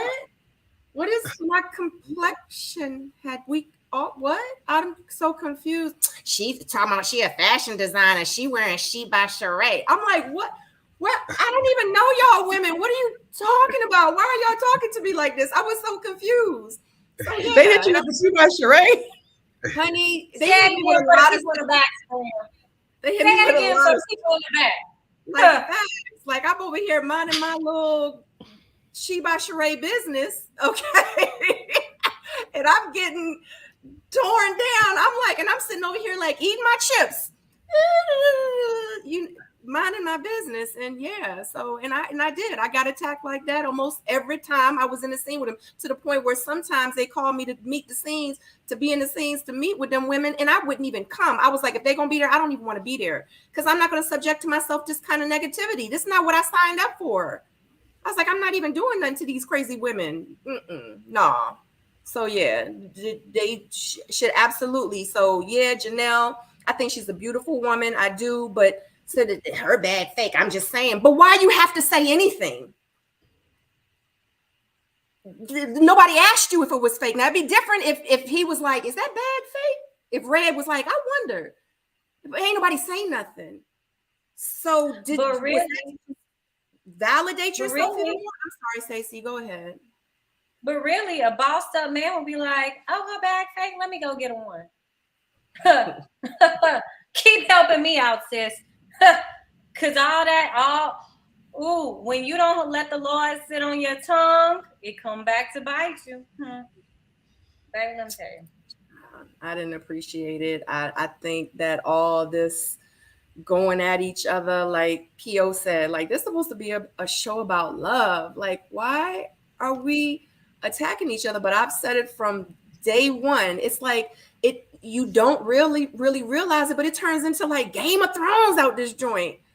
Like, why am I fighting for my life here? Why am I fighting for this relationship that I don't even have? To make it to the end, to do what? How much money we winning? Oh, because I get to sit next to Tommy? I'm here for it. I can't wait. That's the prize. Like, come on, people. Like, we all grown adults. Like, it was just so disappointing. And it's even more disappointing to see it again, especially since she didn't watch the other seasons. Anyway, that's all I got. It's a tough one still. So, I mean, listen, I do think, you know, I by the way, I agree with you guys as well about Janelle. I'm just saying, but I think with, you know, this I always say that Ready to Love is a very difficult process because human beings naturally want to win. And if you make Ready to Love a game show, it's not a love show, it's a game show, right? Which has winners and losers. And some people are willing to take more of that win and loss situation. As what Ready to Love does actually well is that it exposes how we do under those particular conditions.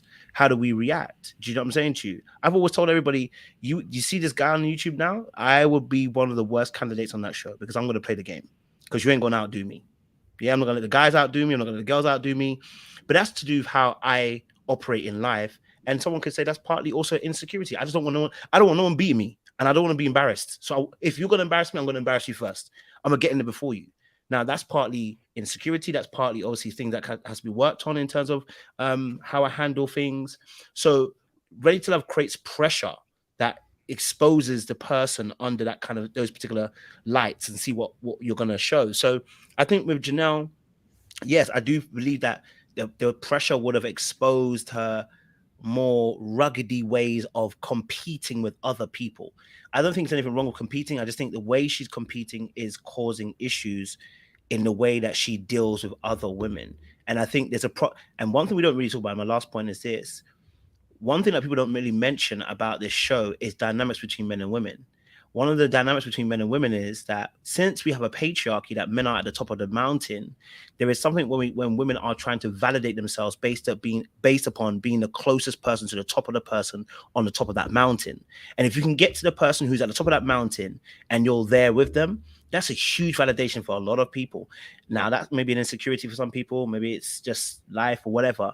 But that plays a big role even in Ready to Love. So I think, I don't like what Janelle did again. I'm just saying, but I think I can understand from a competitive standpoint, she's here to destroy. But from a personal relationship standpoint, this ain't going to get you no man. This ain't going to get you no friends. She's going to end up doing herself more destruction than actually any good. And that's where she needs to be aware. You know what I mean? And I'm sure it's going to come out in the next few weeks as well. So we're going to have some more to say about her. I'll just say one thing about the competition part.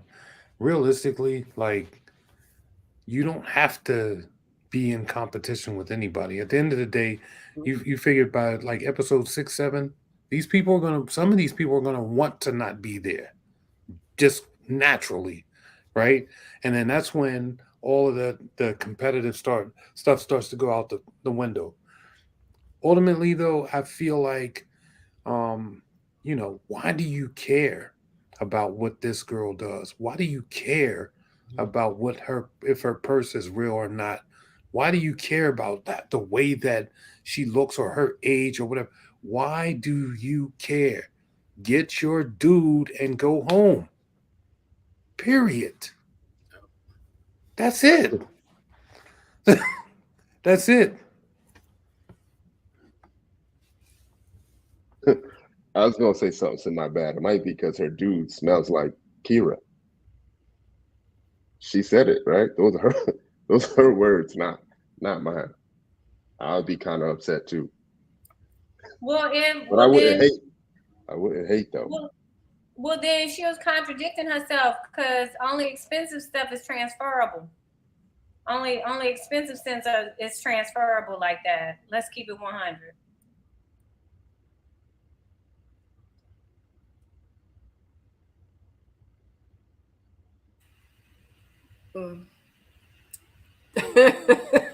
Does anybody have anything else to say about? We need a happier topic. I mean, every scene, I'm getting depressed over here. You know what? And this is only episode 2. My goodness, Love it. Me too. In real life, I love it. I'm here for it. Where's the love? I don't know, but it ain't on this episode. Goodness gracious. All right, golly. All right. So next scene, we have Habibi and Sierra. They have a date. Habibi starts by acknowledging Sierra's nails. Ooh, girl, you do your nails yourself? She was like, no. He was like, you better have paid for them because can't no girl show up here without her nails did. You know what I'm saying? Without her nails did. Okay, because we don't do that over here. She was like, oh, okay. And it's a problem. Yeah. He asked her, he says, who do you like the most here? Like, you like me the most, or you like another guy the most? Like, I just need to know, like, who you like the most, you know? So she like, well, I'm just trying to, I just need to see like what you about, like what's, what I'm saying? I just need to I need more. You know what I'm saying? Because I remember that time with me and my mama, what I'm saying? We was I've been eating crawfish since I was 4 years old. You know what I'm saying? Because I was tired of waiting on my mama. My mama had 10 crawfish and I had only had 2. So I was like, I can't wait for my mama. I'm going to teach myself. He was like, ooh, your mama ain't ish. She was like, hold on, what you say about Miss Leslie? End recap. Sabrina, your take was kind of funny. Habibi's take was demeaning. He talked to you. He said, well, I'm critical of women, and if you show up with your nails not done or whatever, what are we doing? The way he's saying it had a lot of ick on it. It was a problem. It was definitely a problem, and you can tell that he doesn't have respect for women just by the way he speaks, and just the fact that, again, we go back to the read the room. You don't know that lady enough to talk about her mama, but again, even people don't like you talking about their mama. That mama is that saint, So regardless of what she is and what she ain't, to say somebody's mama ain't ish. And again, you don't know her. I mean, like I said, it's just he has a disregard for everything that's not him. So I'm gonna let y'all have it. I'm sure someone in there get some more stuff out of it. I could tell you this right away. Like right away, I was off put. Just simply, first off, this is so much with this guy. Mm-hmm. You can't tell somebody what they need to do when in order to sit at the table with you. First off, who are you, right? And why is it a requirement that they have to meet some sort of, I don't know, standard that you have already out there prefab? But that's one thing. The part that just killed me was when he said your mom ain't Jack-ish. Like, that's how you could like get a jaw break quick. Like, it depending on who's sitting across from you, it could be an instantaneous reaction. Like those words come out your mouth and then in your mouth goes a fist. So you don't really know like how people put their moms on pedestals, right?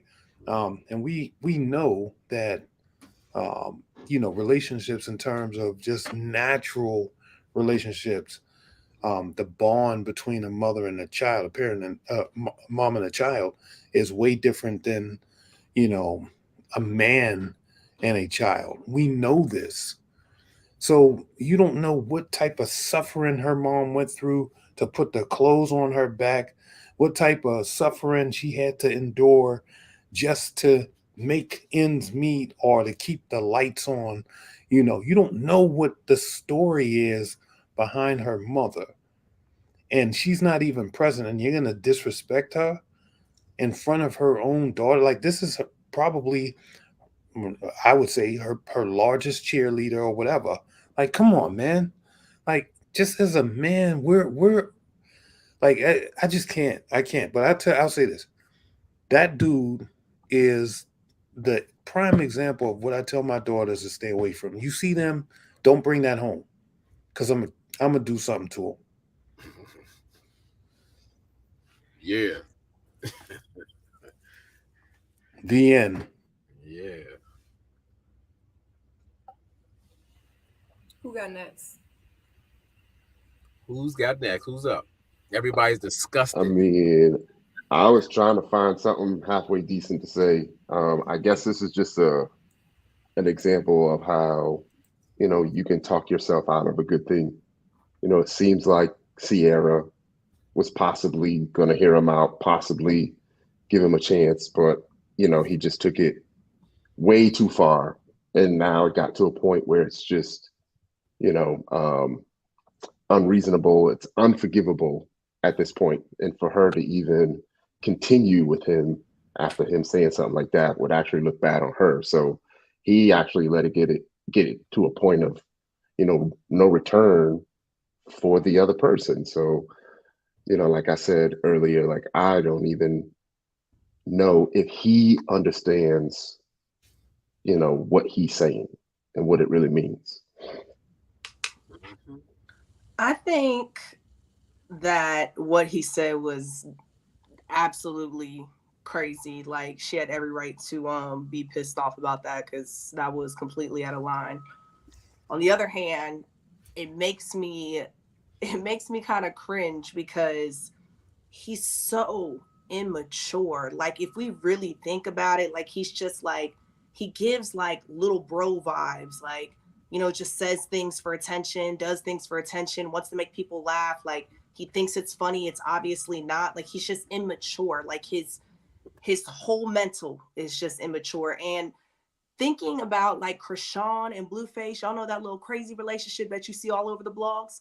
Some women like immature. Maybe it's been working for women for him in the past, but when you get on a show like Ready to Love and you got some grown women that are here to love, they're not dealing with that. So you gotta go get them girls down the street that think that shit's funny, but it's not funny over here. We don't play that. So I don't know. That's just my opinion.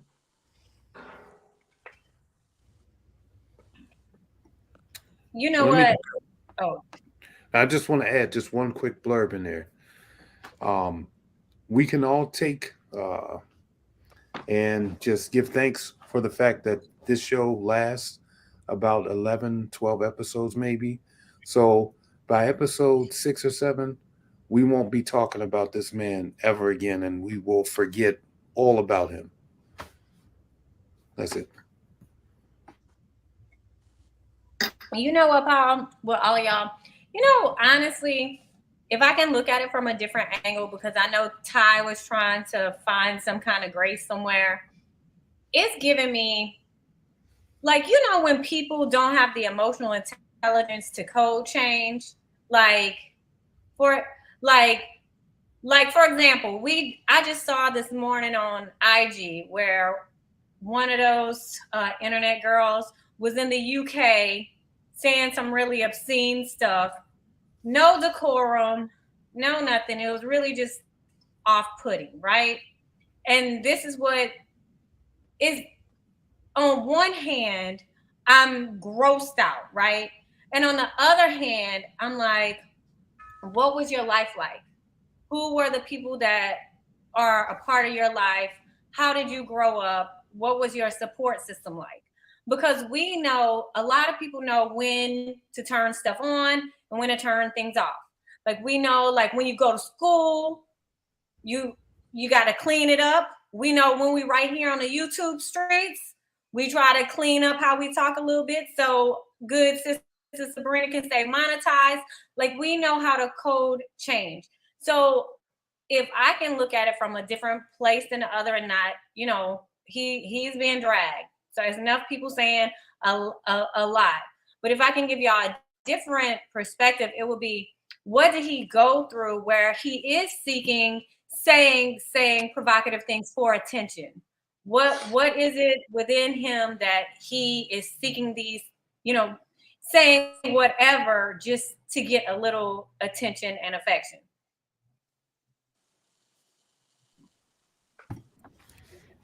I think it actually has to do a little bit with what you just said, Stacey, but what Courtney said too is like he's so young, and I guess maybe he's been doing this for a long time.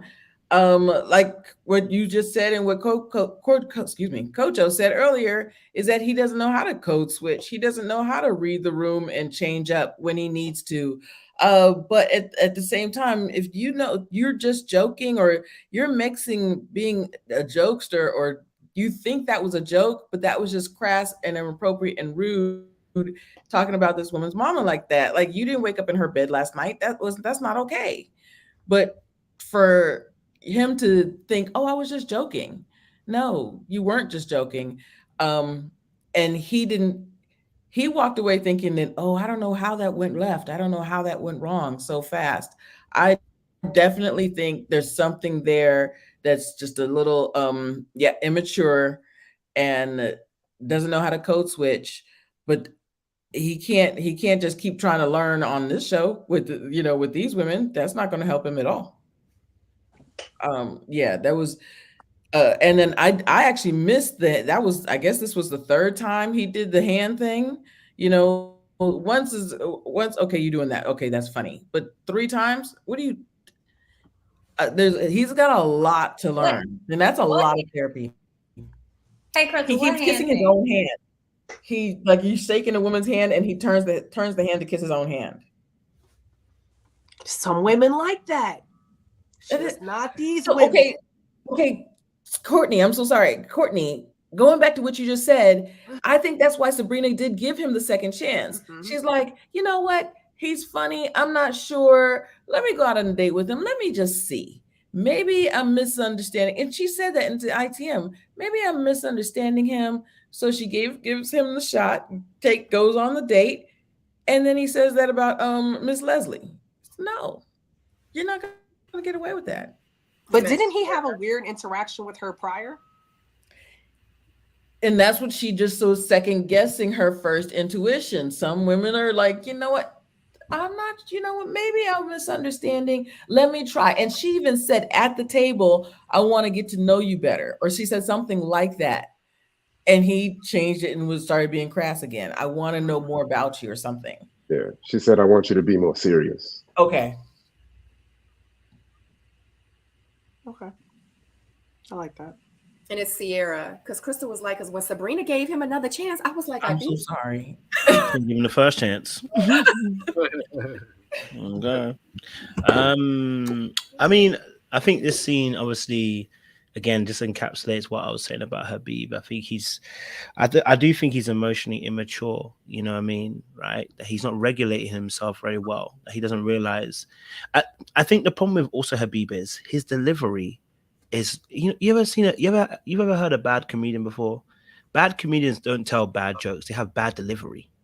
You know what I mean? It's the delivery that sells the joke. You know what I mean? So whenever you're gonna make a joke, your delivery has to be on point. It's almost like when a guy delivers a chat line to a girl. Two guys can drop the same chat line, but the delivery is what sells it to the person. Him saying that your mama ain't is a delivery. It's one. It's very risky content to start going down. Number one, and if you're gonna do it, you need to sell it well, right? And if you haven't got the if you haven't got the tools in your arsenal to do it, you need to leave that alone. I don't think he has the tools in his arsenal to actually do these kind of jokes and so edgy but behavior that he keeps doing. I think that he puts themselves in these precarious positions because the delivery is so blunt. And that's the issue. It's so blunt. I almost to a point where I almost started asking my question, is he on the spec? Because I was like, the way you're not deeping social environment it's caused me to think whether you on spec, because it's for most of us, it's like that is something that you would either say, I'm not gonna say, or you're gonna make sure if I'm gonna say, I have to make sure I'm gonna deliver this correctly. You would, and if it went wrong, you'd be like, you know what? I know how it went wrong. My bad. It didn't come out the right way. You know what I mean? Most of us will probably avoid saying that if we don't really know you that well. But if I know you, then maybe I can make that kind of joke with you. Do you know what I mean? Because then I know you, and I know your family. I know you very quite well. So yeah, I think from him in that situation. Now I'm concerned about this hand kissing stuff. Yeah, for me personally. At first I said it might be just really arrogant, prideful behavior. Now I'm considering if he's on the spec, because I'm starting to really ask that question, because it's really out there, but it's odd. So it's not. It's when you see somebody who is out there, but you can see the thought process. This is conscious behavior, but this one I'm looking at and I'm going, it doesn't look conscious. It looks a bit like all his behavior seemed to. I'm trying to do something like almost it's premeditated but without any natural instinct to it, and it's given, you know what I mean. So I'm looking at it and I'm going, I'm not trying to give him a pass. I'm asking the question. I'm not really saying he is. It could be he's just really a douchebag. He really could just be a douchebag. But yeah, just some of the behavior is not quite right in that instance. So yeah, just my thoughts on Habib in that situation.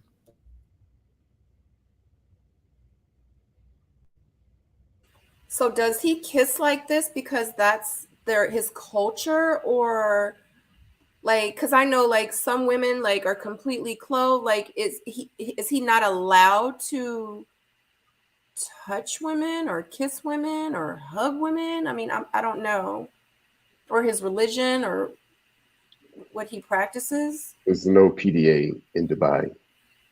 So I'm not sure what this means to him, you know, by kissing himself. Maybe he's not crossing that line. I don't know. Not crossing that line, but he talking to telling Janelle he going to. I can't even repeat it. I mean, it's so ridiculous. Crossing the line. Habibi doesn't have any lines. I'm just so confused. I'm just trying to have it make sense. I just got questions. Well, I googled it, and yeah, holding hands, hugging, and stuff in public in Dubai is socially unacceptable. If you get caught doing those things, you can end up in jail. However, you know, at the same time, I think part of trying to engage in a relationship and getting to know people is, you know, like where you don't only just like embrace the you, like you're open and acceptant of them. And I can tell you from what I gathered, Sierra is from Louisiana. I'm telling you, our mamas don't play that. I'm gonna go ahead and tell y'all, cause Mama D, she don't play that either. And I know that socially, you know, people joke around, you ain't ish, you ain't ish. I know we do that, but then again, that's that decorum, that emotional maturity, that sensitivity to others and what they might feel. That's when that part has to click in. You know what I mean?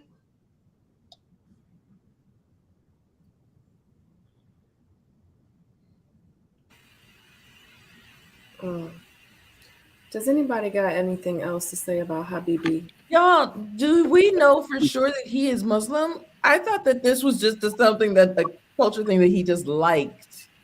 I don't think that I think he's appropriating the culture. I don't think that I think he's from Texas. Yeah, let's get him off the screen. Yeah, I don't think this isn't part of his culture. If it is, and I've said this before, then okay, but I don't think so. From what he said, you know, it occurred very similar to what J-Dub did tonight. He saw it, he liked it, he said he liked it, and kept it as his thing. From the air. I mean, that's about all we know, right? He didn't convert, none of that. Oh. Yeah.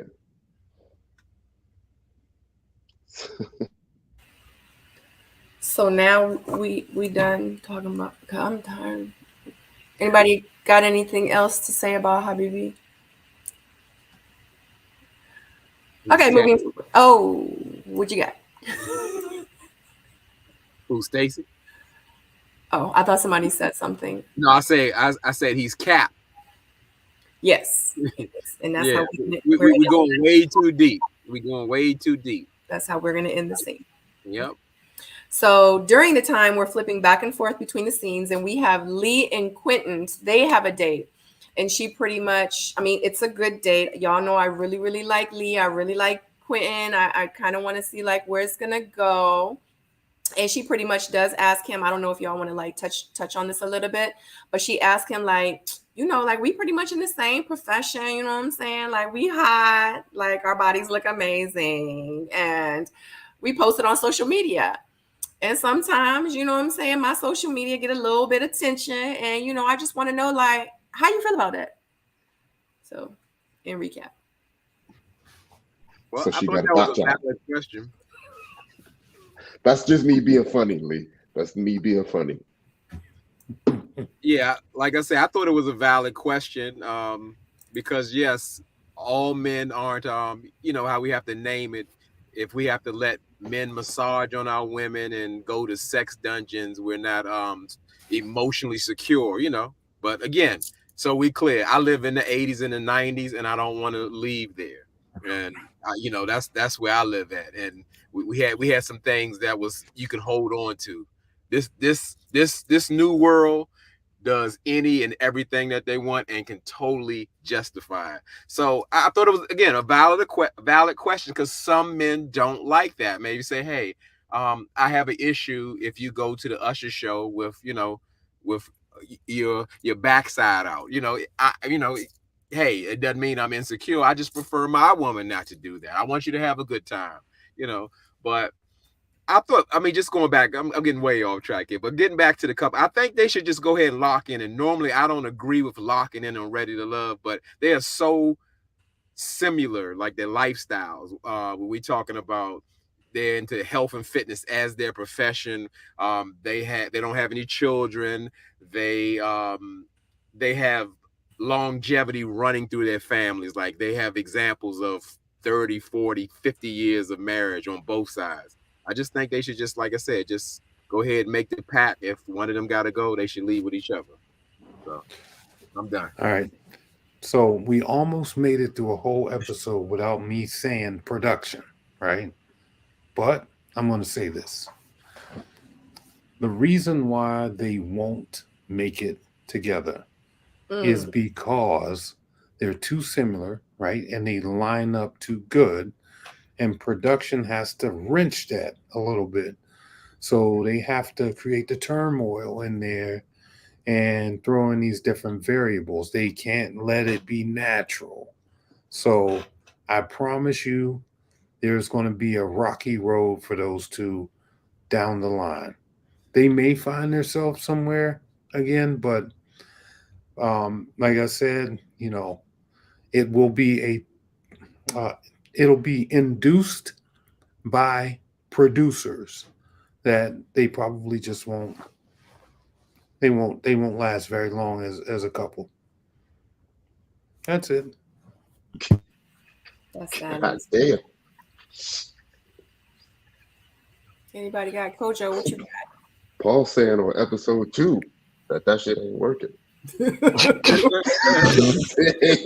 Right. I'm like, dang. Tell us how you really feel. On this scene, I was a little bit confused because I feel like I remember him saying she's a little bit older, but I've dated older. But I thought they were closer to the same age. Y'all know that age difference? How old is 10 years? The bodybuilder is He's 33. Quentin, right? Mm-hmm. Yeah.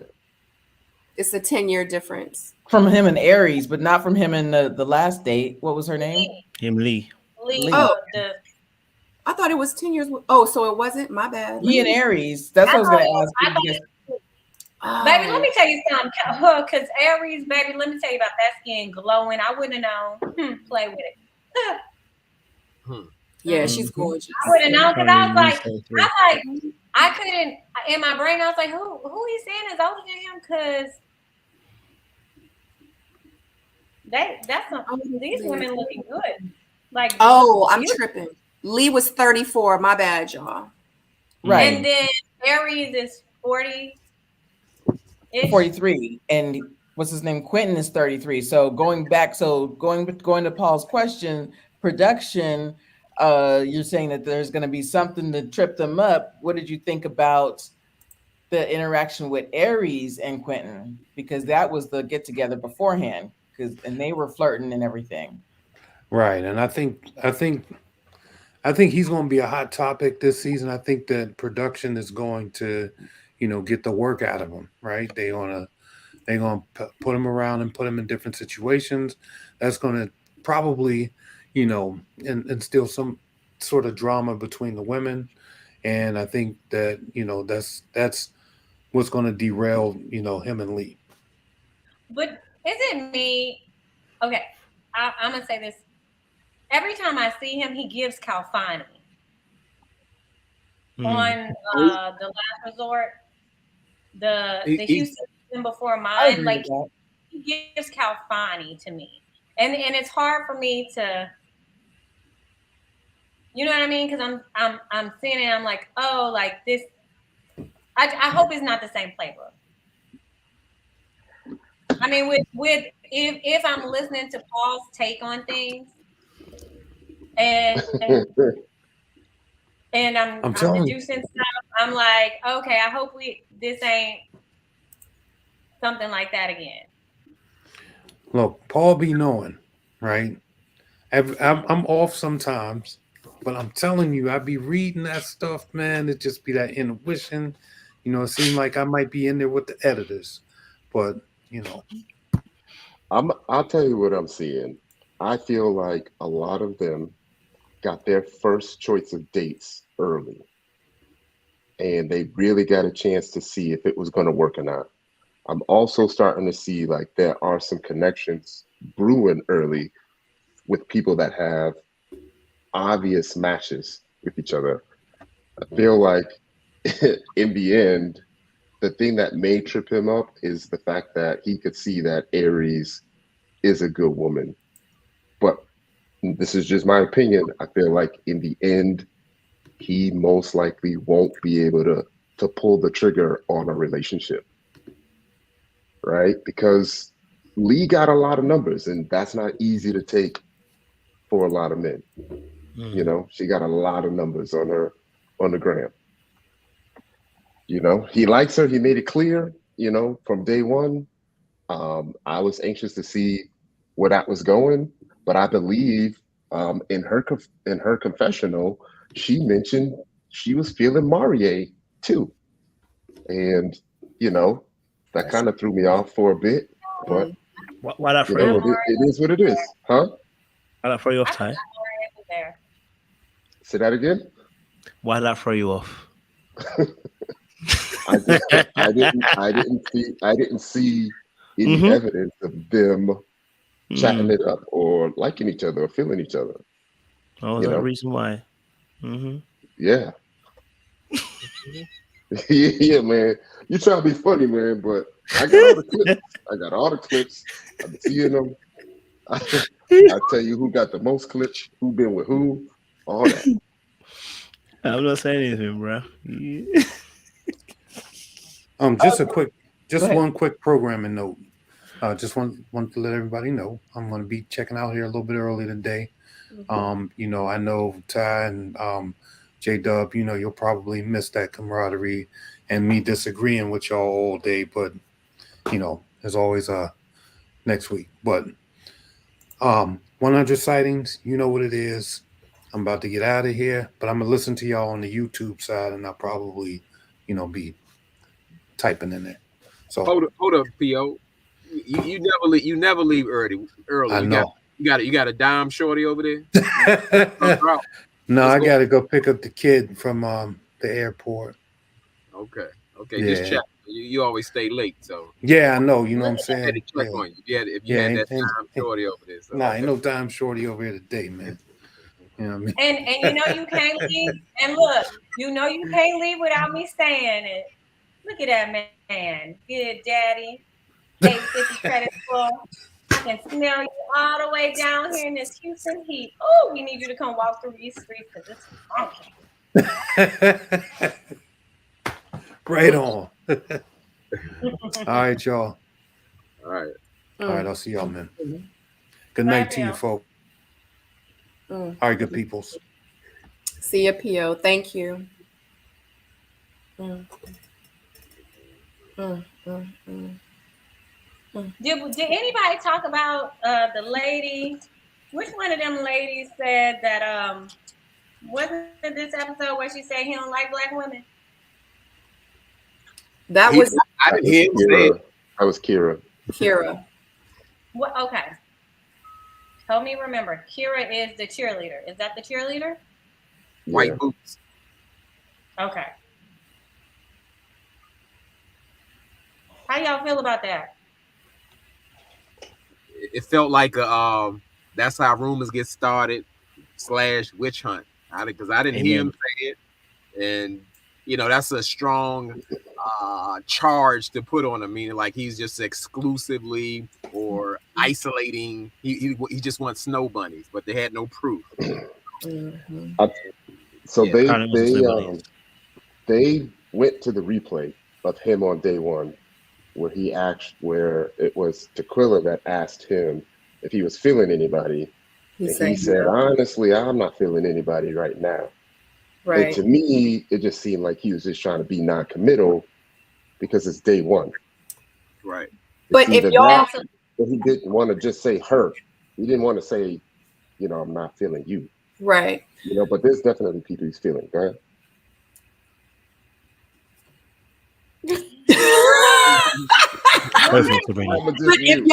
If y'all hear him like right before it cuts scene, you hear him say, "It's just too soon." Yeah.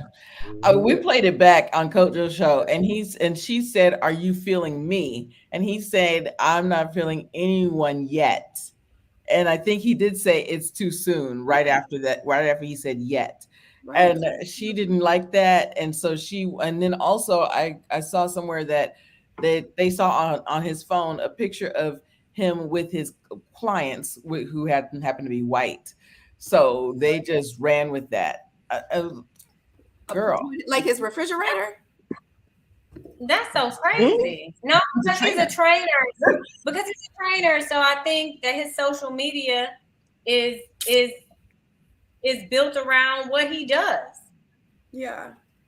Courtney, Coco, you been quiet. I don't know if you working, you clocking in, you doing 3 things at a time. Listen. I'm gonna say this.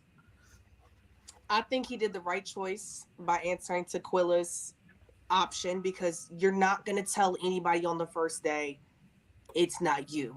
You're just not going to do that on day one. Maybe as time goes on, you start building that slight friendship, situationship, whatever y'all got going on. You start to get to know each other. You might say, okay, this is where I'm going to tell you it's not you. But like in the beginning on day one, you're not going to tell somebody that. If a guy came up to me and I wasn't interested, I might just be like, yeah, I'm still, playing the field, just like trying to meet everyone, trying to feel people out. I would have given a similar answer. I'm not going to tell anybody that. And then on top of that, as far as white girls goes, I don't like that rumor at all. Like, it was a definite assumption to say that he likes white girls. Then I think I forgot her name, the cheerleader, Dallas cheerleader, she goes and says, if anybody would know, I would know, or something like that. It's just assumptions. It really is. I think it's silly. I don't know. I don't like it. I didn't like any of that.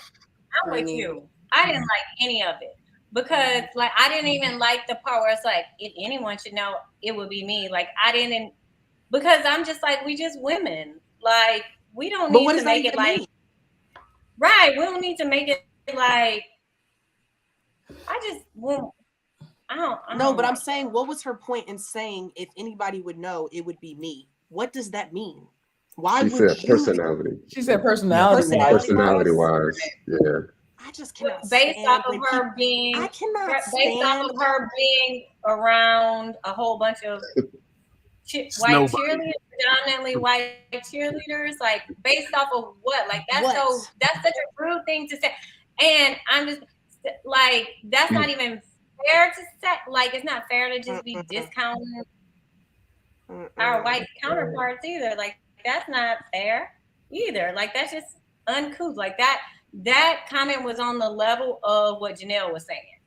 You know what I mean? But instead of directing it towards another woman, you're directing it towards a guy, because you already trying to get people to view him with some sense of prejudice based on what you assume he prefers. So, all right, everybody, I don't like him, so y'all take him out y'all tops too.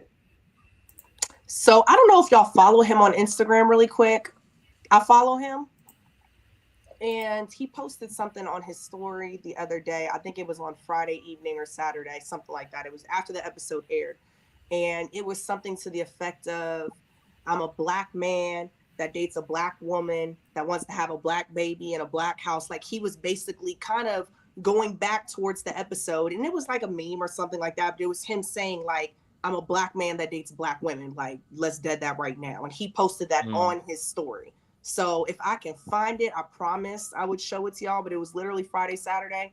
If he's going as far to say that, he's not dating white women. No man that is about black women, is pro-black women, all of that, is going to sit there and post that, but really date white women. He's not going to play with people like that. He's just not. But I agree with Stacey. I think that that's exactly what it was. It was he doesn't like me, so let me try to get all the other ladies not to like him. Let me, throw him under the bus. Let me throw some jabs at him. Let me really cut him deep like that. And it worked because he put that meme up on social media. But also going back to what Ty said about Aries, I love her response is like, I'm one of the most chocolate women in here, and I did not get that at all from him. I love she That's said fair. that. Right. I love she said that. Yeah. I mean, I'm going to open it up and say, I've been a contrarian all night, and I'm going to continue. First and foremost, I said on my channel, he didn't have to necessarily say he's not feeling anybody. I think he could have just said, I'm feeling a one or two people, but don't worry about that. You know what I mean? Maybe that would have been a smart answer from my perspective. Doesn't mean necessarily it is. But then I think, obviously, I understand what I think sometimes there is conversations that happen which on an internet spectrum cannot be had in its full entirety, because the reality of the conversation is, in realness, it happens. For instance, we do understand what Kira meant. I don't think we can pretend as if we don't know what when someone says you're behaving like in UK we say someone's behaving like a bounty. What it means is you're black outside, but you have a lot of characteristics or behaviors that are aligned with race when it comes to someone being black, but someone being white. We have these conversations in our circles as black people all the time, and we know exactly what it means. It means how adjacent and how aligned are you to certain things that quote unquote become stereotypically black and some of our behaviors. Now, no one's a monolith, and being black is not a monolith, and I totally understand. But in reality, we do have these conversations, and we do judge people when we're making our choices about partners when it comes to how we're culturally aligned. You know what I mean? Right? So it's almost like it's like we can't have the conversation, but we have to have the conversation. It's like someone's black and votes for Trump. You tell me you're not gonna have an issue? Some of you are gonna have an issue. You'd say, well, I appreciate the fact you have your own choice, but I'm gonna judge you for it.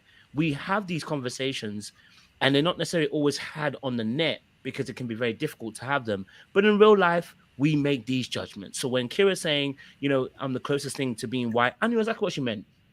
My behaviors, the things that I like, the things that I do are more aligned, quote unquote, with somebody saying as a white woman, you know what I mean? Or, culturally aligned in that respect. So what she's saying is, if Quentin likes a white girl, which I don't necessarily think he does per se, then she would be the closest thing to that. So, I know people don't like talking about it, but the reality is you talk about it. We do it all the time. When you're dating, you do. You know what I mean? Because you have to be culturally aligned when you're dating somebody. So, they're of course moving parts and moving departments in all of us. Some of us have different things that we like, etc., that go into different cultures. But I think that there's a real conversation that is to be had there. Now, I don't know if he likes white women per se. I mean, Tequila was adamant that it was Latina women. So as for me, I've learned very well. I'm going to hold my judgment on saying that this guy definitely likes black women, because I've been defending some of these men before and they've let me down flabbergastingly big time. So I'm going to hold a neutral position and wait a little bit longer, wait for him to come out and then see what he say. You know what I mean? Because I don't want to be jumping on and defending a brother and then he come out and you find out that ain't the truth. You know what I mean? So, yeah, that's my perspective as a contrarian tonight. And that's fair, and I totally understand what you're saying. I think we're all saying the same thing. Like we all get what she meant from that, but I just still don't like it. Period. I don't like what any of them said about it. Like it was no reason to bring that up or to say like, oh well, I'm the closest thing to it, because then the argument could be like, then somebody can go out of the ladies' lounge and repeat that, and then the men can take it as, oh, well, that's the kind of guys that she might need to date or that she might like.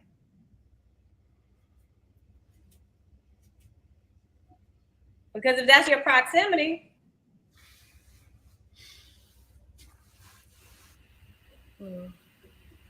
there's no winners or losers in this.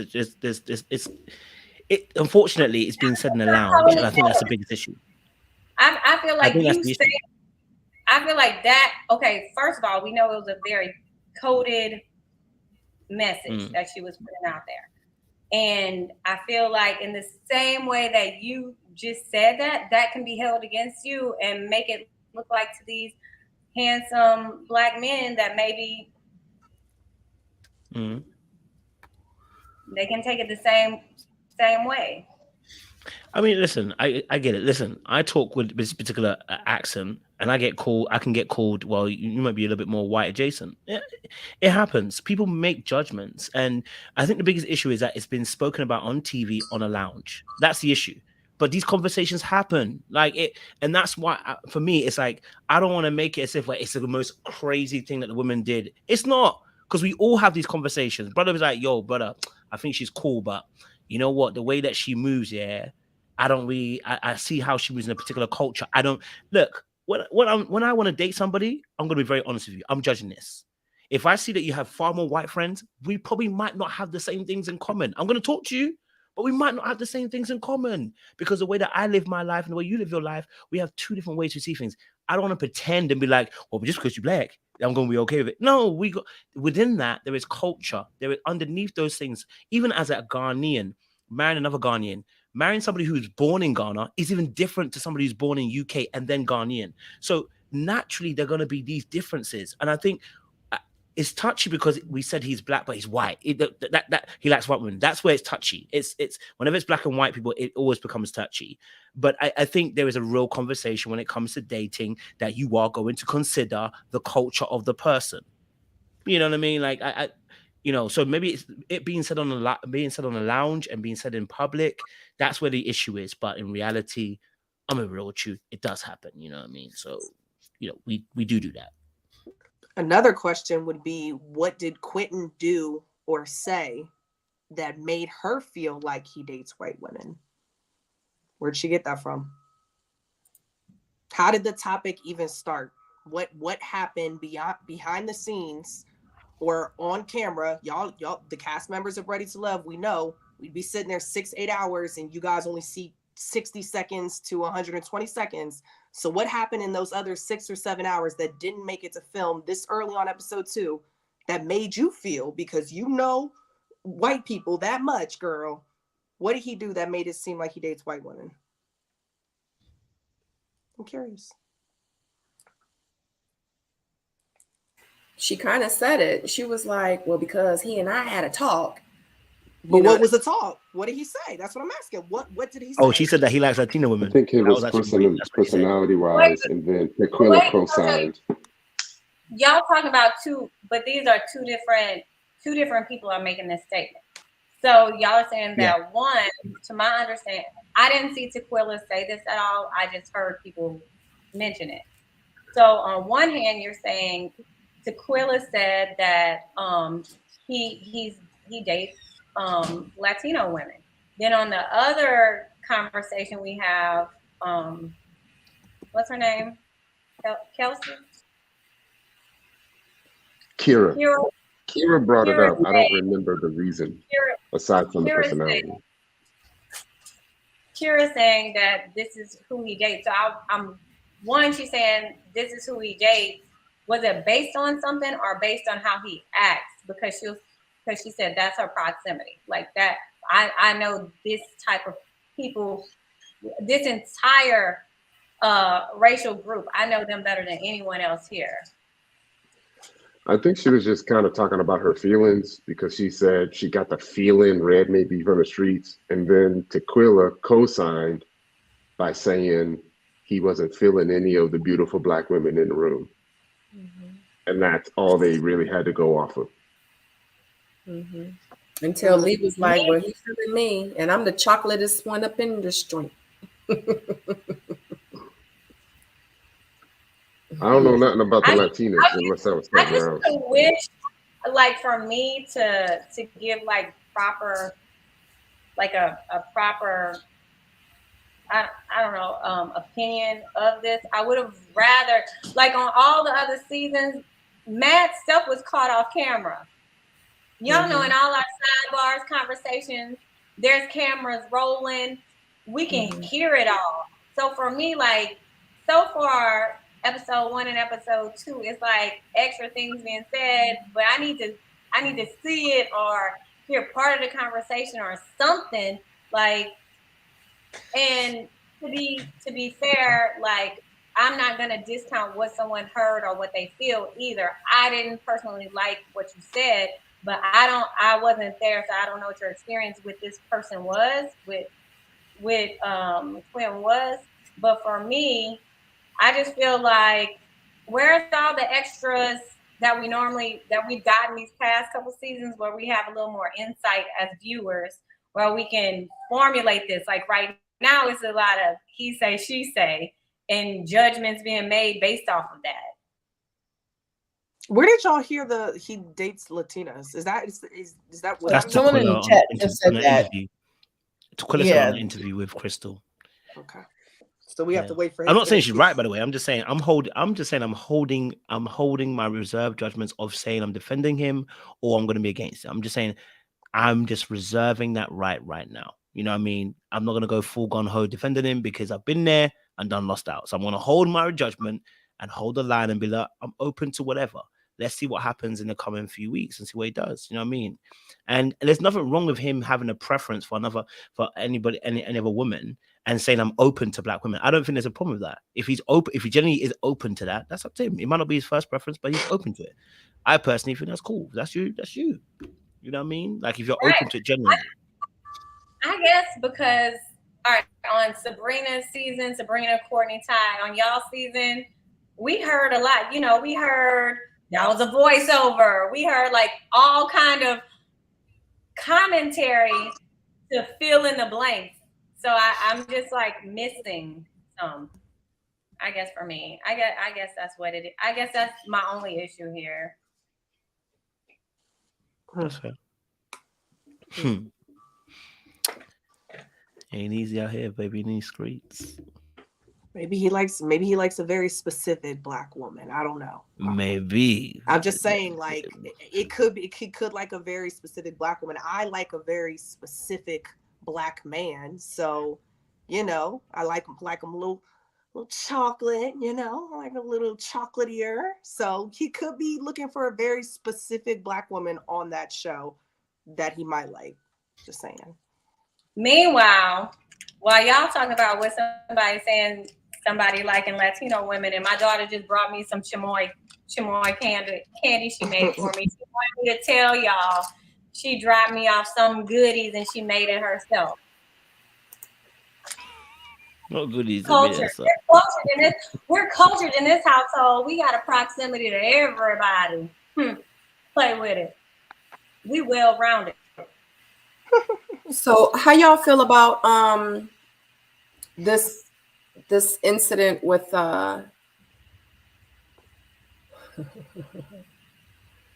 Tequila? God dang it, I can't get her name. We need a finish. That's her name.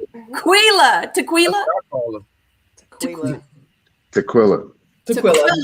Man, I'm sorry, Kojo. I just want to apologize. Yo, we're in this together. Don't worry about it, Serene. We're in this together. I'll be killing people's names. I just want to apologize. All right. And oh God, Janelle, their interaction, they was about to fight. I think this was the first time I ever really seen it go this deep. Production had to step in, pull them apart. And she made the comment, here we go, about yep, she made the comment about the only reason that they even like you is because of your skin color. So let's go ahead and tackle that and how they kind of responded to each other and the things that they said to each other. And yeah, let's just go ahead and dive into it. I mean, I don't even feel right like saying it, but y'all know what happened. Like, how y'all feel about it? How I feel about it. Tequila was on that tequila, like she was gone. But you know, in a lot of shows we get the colorism thing. That seed has been planted a long time ago. That's a whole nother panel discussion. You know, it's an ongoing thing. I don't think it'll ever end. But for me, I know everybody, they liking the toxicity. But again, hey, call me, I don't know. call me a hopeless romantic. I'm looking for some love. I'm looking for some connections. That's what I'm here for. But we're getting further and further away. You know, I want to see him go back to the old ways. So yeah, we're gonna get a little drama, but now it's just like Mean Girls. We fighting and it's just off. We here for something else now, and it's getting ugly. So I'm gonna let y'all dive deeper. I think personally, obviously, I watched that interview with Crystal, and Crystal actually asked her what she saw to bring to that conclusion. It was lacking evidence. What was it? I missed She said that. trying to do. I missed that. So what she said about that? Without going too long, because obviously, but she basically was saying that, you know, she had that Janelle was getting away with murder when it came to production. In terms of some of the behaviors that she was doing, she felt like she wouldn't be able to do that and get away with it, etc., etc. She felt like Janelle was doing things off camera, etc. There wasn't much evidence of being able to establish this line of thinking about colorism. And the reason why I say that is because when she starts talking about explaining it to Crystal, she's saying there's things that happen that you guys haven't seen yet. Baby girl, it's only been a second episode when you said this, which means how are you establishing colorism before you've seen all the extra behaviors that Janelle's about to do? Do you get what I'm saying to you? So I'm not saying that she's wrong. She could be right. Hey, shoot, you know, you could be right. And I'm not going to jump all the way in and say right or wrong. But what I'm saying is I'm being very careful, because sometimes we also talk about, and I've been stalked on my channel for saying this before, we talk about often about colorism, but we don't talk about the fact that in reverse, some people are bitter. And because someone is light-skinned, they go the opposite way and become the bully of that person. So as far as I'm seeing, the evidence-wise, and based on what she even reported, I ain't really seen evidence for what she had, for why she said what she said to Janelle. From what it sounded like, it's almost as if you felt like you feel insecurity. From what it sounded like, you sound like you're coming from an insecurity. You're seeing Janelle kind of being taken by all the men are liking her, etc., etc. Not even realizing Janelle's got her own problems, but you know, you see that all the men kind of liking Janelle, and then you're putting it down to the fact that she's lighter skin toned, and that's why the men are liking her and of quote unquote getting away with certain things when it comes to production as such, right? And so rather than looking at it as, hold on, Tequila, look at yourself and look at the behaviors you're purporting. Are your behaviors becoming of somebody who are the men that are actually wanting, right? The first thing she's done is project outward rather than look inward about what she may be doing that's also causing issues in terms of how she's being perceived by the men. And so for me, my last point on this, and I'll pass it up, I felt like that comment came out of her, and you were angry at the fact that, and by the way, Janelle was wrong in what she was saying, you know, saying that nobody wants you. By her saying nobody wants you and nobody likes you, whatever, that might have triggered Tequila. And the reason why I say that is because when I heard her on the interview, she almost makes excuses by saying, "I could have said da da da da da."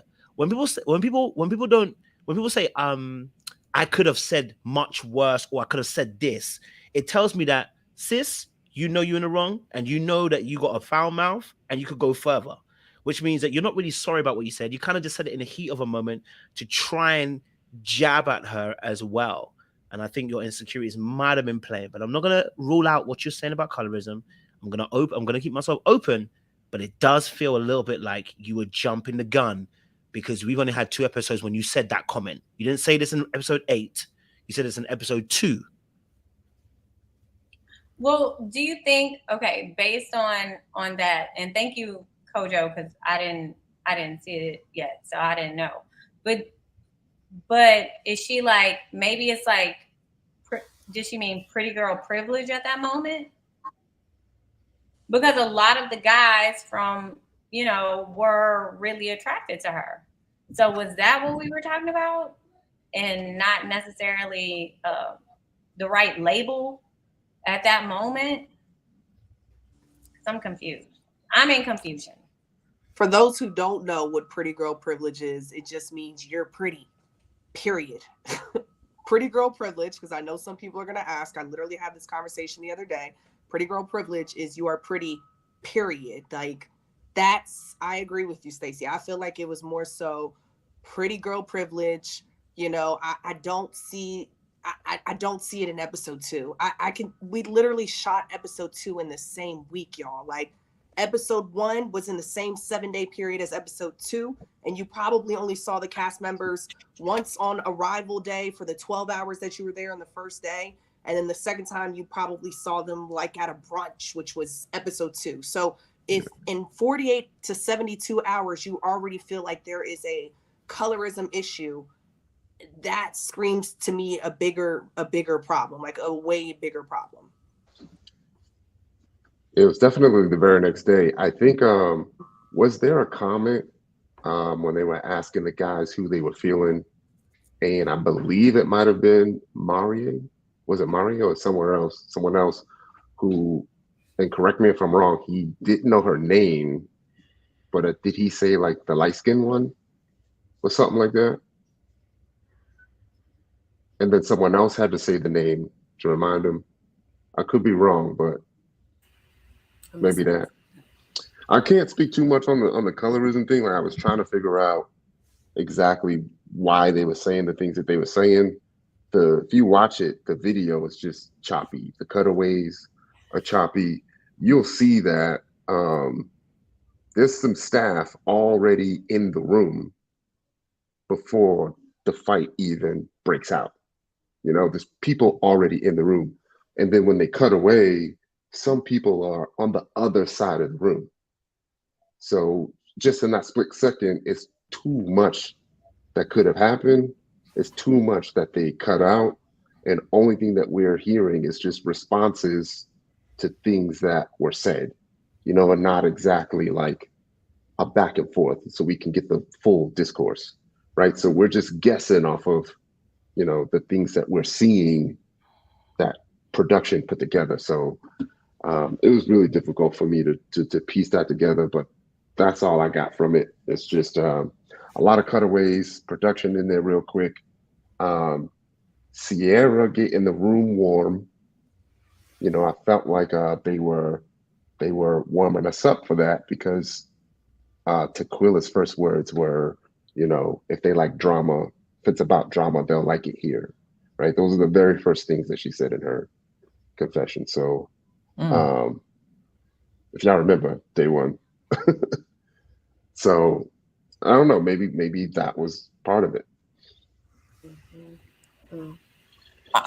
I agree with Kojo that light skin comment had she just said that because she had nothing else to say. It didn't come from anything that that Janelle had been saying for a substantial amount of time or anything like that. Although I believe that Janelle has been throwing some jabs. Absolutely. I believe that Janelle has been handing it to. Absolutely. I also think this poor girl, you are going hard for a guy that you just met, to your guys' words, less than a week ago. And these were their only 2 connections, and she's going hard for this guy. I said, this is a trigger. This is not something that's been brewing this week. Like when she's like, oh, I'm really about that life. And Janelle said, are we standing up? And Tyrone, you're right. That's when people started. They were people already in the room. There's production in the room. But then he said, oh, we're standing up. Somebody was on Janelle, like standing next to Janelle. Like there were already people in the room. Like this was not just a regular back and forth between these 2 ladies. Somebody was next to Janelle. Somebody was behind Tequila. They were already starting to pull them apart. And then it just got worse and worse and worse. So this was something deep. This was like this girl, she wasn't even there. I'm like, she was in her face, and it was a lot very quickly. It was just a lot very quickly. And I do appreciate, speaking of Aries, and she did not turn around. The girl next to her, Tyrone, you're right. The girl next to, I don't remember who was standing next to her. Jessica, standing back, looking at them pulling Tequila. Aries like, no, we ain't doing that. I'm just gonna look forward. I'm not doing it. Did she really think she was? She ain't about that drama neither. But she must have done something or said something because she said you can get it too. Right. And I said, did they pull that out? I think that I'm gonna tell you. So I did a panel on Saturday, and Marvin was there. And I want to say that, if I'm not mistaken, so I'm not trying to misquote him, but I want to say that he said Jessica and Janelle are like two peas in a pod. Something to that effect. So maybe they're close. So that may have been why she laughed at her too. But I just think it's so uncouth to always attack people on like physical things, because that is beyond our control. People can't control their level of melanin. They can't control their level of attractiveness. I mean, we gotta. I for one, I would never show my hand like that. Number one, and number two, I'm gonna come. Y'all know I'm a Virgo, so y'all know I got a Rolodex. So I'm gonna come with some substance, and I think that's I was just so like, ugh. You right, Aries, clutching all the pearls, baby. Because if you know me, I clutch them. No, at the end of the day, it was embarrassing, and it was sad to see these Black women fighting. That was it for me. Well, I've been saying since the beginning of episode 1 that we don't know what Tequila is going through with them. Like, it's not but so much how you can just keep poking the bear. You're gonna keep poking the bear. The same reason why I snapped at the reunion, because you're not gonna keep messing with me and think I'm not gonna say nothing back to you. Like, you can't do that. And then you want to sit and laugh in my face and in my face off camera. So then you want to come on camera and act like you are pristine and you all, come on now. No, that's not what we're not going to do. We're not going to do that. And then you want to sit and lie and just keep lying in my face. And then you treat me like trash behind the stage. No, you don't know what she's going through. I'm not saying now how she responded. I'm not excusing that at all. Like, how she responded was ridiculous. I don't appreciate it. I don't think she should have did that. But we don't know what that girl has been going through. We don't know what her triggers are. We don't know what her illnesses are. We don't know what her issues are. We don't know what her past was. We just don't know. Now, the stuff that came out her mouth was not cool. But her being upset like that, we just don't know what was going on behind the scenes. Yeah, we know from being behind the scenes that it's always something more. And I don't know why. I don't know why I am. And maybe I'll say it, and maybe Kojo, it'll come back to bite me. And J-Dub, I will or will not apologize later. But it's something about Tequila that I know this was a bad look. This entire the defensiveness and the defense of people, it's something about her still that I'm hanging on to, where I'm like, oh, okay, like, we still got to give her a chance, because it's something about her I do like and I enjoy seeing. So I think she's a gorgeous woman. I think they all beautiful. To know, yeah, but I think like in this moment, it needs to be said that she specifically is a gorgeous woman, and I'm sure she has a lot going for her, and I will be interested to know like more of the big picture.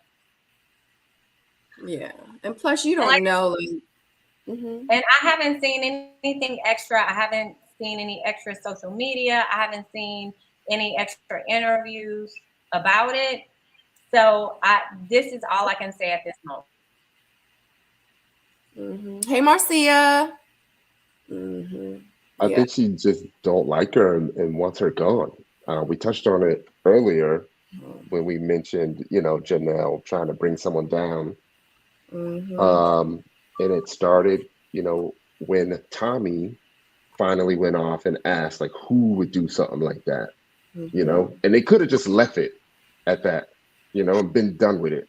But Janelle was like, they tops, and everybody knows, who she's referring to, especially when it comes to Habibi and whoever's tops for Habibi. So, and even at the end, you can hear Janelle say, try to call shots and say, you need to get her out of here. She needs to be gone.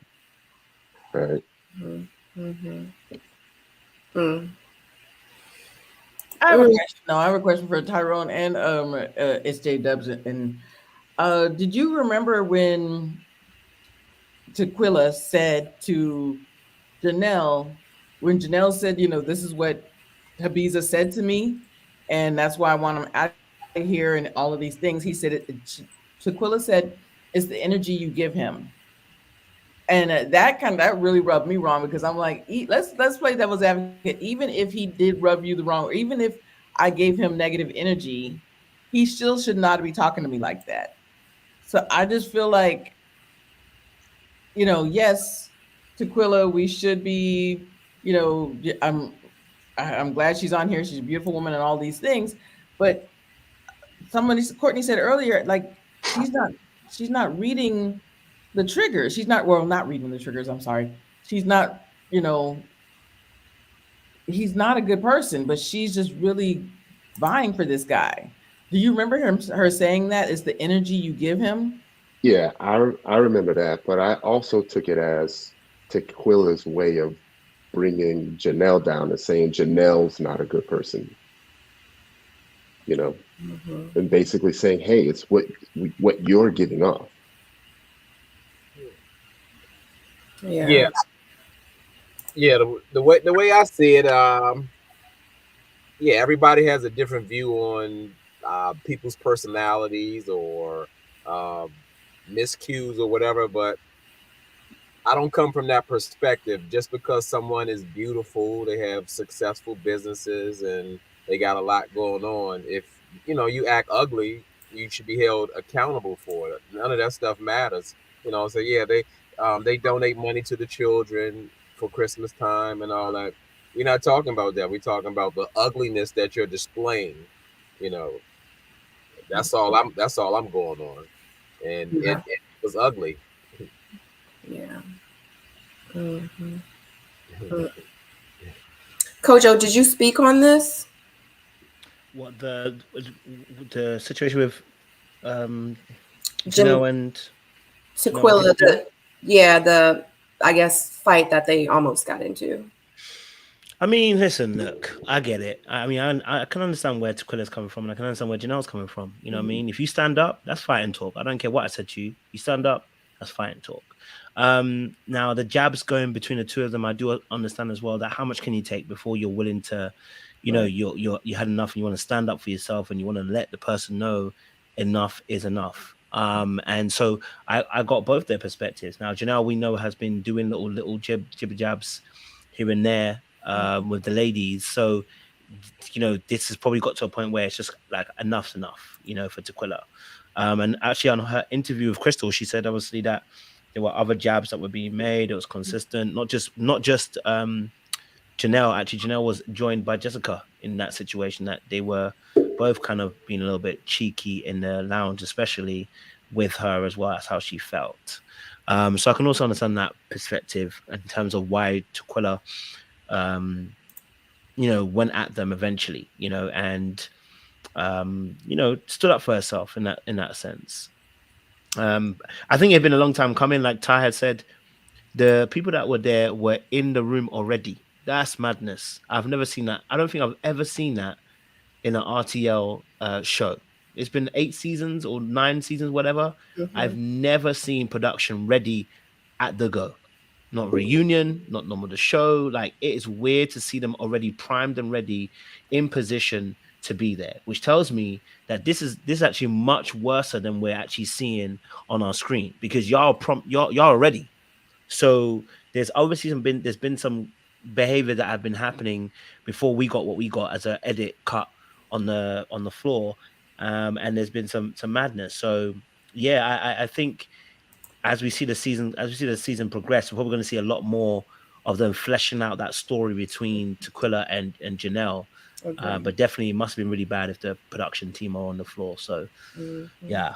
Absolutely, Kojo, because we're on episode 2 and we have already broken through the third wall, because we never see production faces and their bodies in a scene like that. So we're on Yeah. E2, and the third wall has been broken down.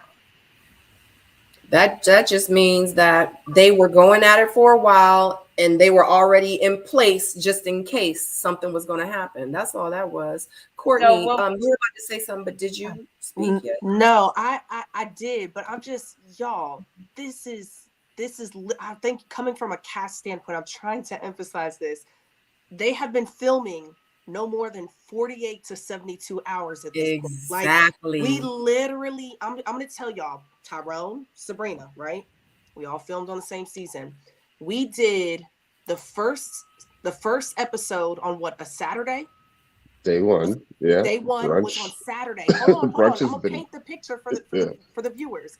We did day one, which is the first interaction that we all come out and see each other on a Saturday. Can I tell y'all when we filmed episode 2? Does anybody want to take a guess? On Sunday, y'all. On Sunday. You mean to tell me y'all met on a Saturday and started beefing on a Sunday? Ain't nobody in the world gonna get that up off me. There's no way I can give you that much power to get me this irate in 48 hours. Like, there's something wrong with me that I've given you that much opening into my mental for you to get a rise out of me. Ain't no way in hell. I'm sorry. Couldn't be me. Find somebody else. Cece, even more than that, think about when the first lounge is filmed. So we go Saturday, then we got the brunch on Sunday. We saw a couple of dates. So this is only like maybe like a Wednesday that we're filming the lounge. And it's that much. So I thought of maybe 4 days, and you're not even around these people every day. Now you might be around them 14 hours one day, another 8 hours on Sunday, and then Aries just confirmed it on Wednesday. On Thursday, I said Wednesday. So we're talking about 4 days later, and in between those 4 days, 4 days, you may or may not have even seen this person. Mm-hmm. So what impact, like what vibes were you giving, were you receiving in these maybe total of 48 hours of being around a person that y'all are already about to fight? Can I add something to what Courtney just said? Just real deep this, as Coach Kojo would say, deep this. So you fighting for a man and saying to everybody else, if you eliminate him, eliminate me too on Thursday? 4 days later? Honey, I would have been like, it makes no sense to me. Listen, I know everybody's a little confused about the chronological order of what you guys see on TV, but please understand that during filming, because y'all see dates in between episodes, don't watch that at all. It could have been 8-9 dates already. Yeah. Even if I'm talking on the phone to a man, never mind. Yeah, and talking. Don't watch the chronological order of what y'all see. Everyone keeps saying there was many dates that happened before that. Like, they can take something that happened last Thursday and make it on episode 1. Like, we just have to explain that to them, because it's a lot of people out here that really don't know that. You know what I mean? And yeah, it just has to be explained, and that's just what it is. I have a thought. Oh God! Oh, here we go, Ty. Did you say, wait, Ty? Did you say thought or thought? You got a thought or a thought? Let us know. I have a thought. Maybe it's some team building that started already. Some what? We've already some team building starting already off camera. Since we've already seen Kira and Tequila have some like-minded thoughts. And maybe Tequila is already on charge, because Kira is like, girl, she been on me this whole date. You know what I mean? With the comments and the slick talk in the mouth. And maybe Tequila's like, all right, if she come out the mouth, I'm going to say something. Because I'm about that life. It's just a thought. Just a thought. And then, they mentioned Janelle being friends with Jessica. Jessica must have did something or said something, which is why Tequila was like, and you can get it too. And then it just kind of turning into a 2-on-2 situation right now. Mm-hmm. Just a thought, though. Just a thought. Another thought. Do y'all think that Ibiza played the saxophone for Tequila? I don't even think he could play no damn saxophone at this point. You No, know, I think he can. He can. I'm just play. joking. I'm just Oh, joking. I'm like, I can. What's crazy is that this is Dallas, but I see him in Houston. I've seen a lot of stuff in Houston with him on it, and I've never seen him in my life. I mean, I think there's probably a lot more conversations going. I feel like they both understand that they were on the bottom anyway. So she's probably like, if he get voted off, you know, why should I stay if I was on the bottom, you know, on day one? You know, most people can't fight through that, you know. Shout out to Sharice. I probably need to watch the interview again with Tequila, but she ain't really give a good excuse as to why she said that she needed to leave with him. Let me just be real with it. We don't need to see 100 different dates. That girl has to be honest with herself. When you start fighting a fight for other people, especially in this capacity, right? I think there are multiple things with Tequila, what I'm seeing. I can see that, you know, she's probably a person that wants to defend people, and, you know, she felt maybe her people was getting ganged up on by some of the ladies. But it was also further enhanced by the fact that those people who actually were doing it, she might not have a good relationship with. And that also then further enhances you wanting to defend Habib, who, again, and this is something that I think ladies should be very, very aware of, okay? Us mandem are very much aware that women like to make themselves special. And what I mean by that is, if they feel that they can change you and they get responsibility and credit for changing you, they like to stick at it. Not all women, some women. There's a particular type of women. When you don't have your esteem and your worth intact, and it's not very high, there is a validation that comes through changing a man or seeing the best in him when he really is trash, right? So he's showing you absolutely trash qualities, but you are trying to see the best in him, because really it's not about him, it's about you. It's about you wanting other people to see that goodness in you, and you're trying to purport that onto him. Right. And so with Tequila trying to say she's going to leave, if he leaves, baby girl, it's giving ride or die. And ride or die energy is never a positive connotation when it comes to relationships. It really isn't. Right. It sounds great, but the person always dies. Right. So you don't want to be a ride or die. Right. And if I'm a man, I don't put my woman as a ride or die. I don't want you to be in that position. You know what I'm saying? So but I think with Tequila, I think she has to be very honest with herself. There are parts of her esteem and self-worth that are causing her to see Habib in a particular way, hence why she riled up the way she riled up with Janelle. It wasn't just Janelle, and it wasn't just Janelle questioning her or firing shots at her or insulting her. It was also the fact that she was defending someone else so vehemently and so fiercely.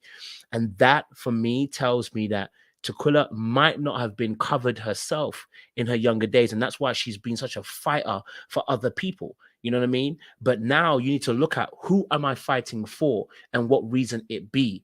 So whilst she's looking at Habib, she hasn't seen, she has, but she's ignoring some of those red flags. And now look what situation you're in.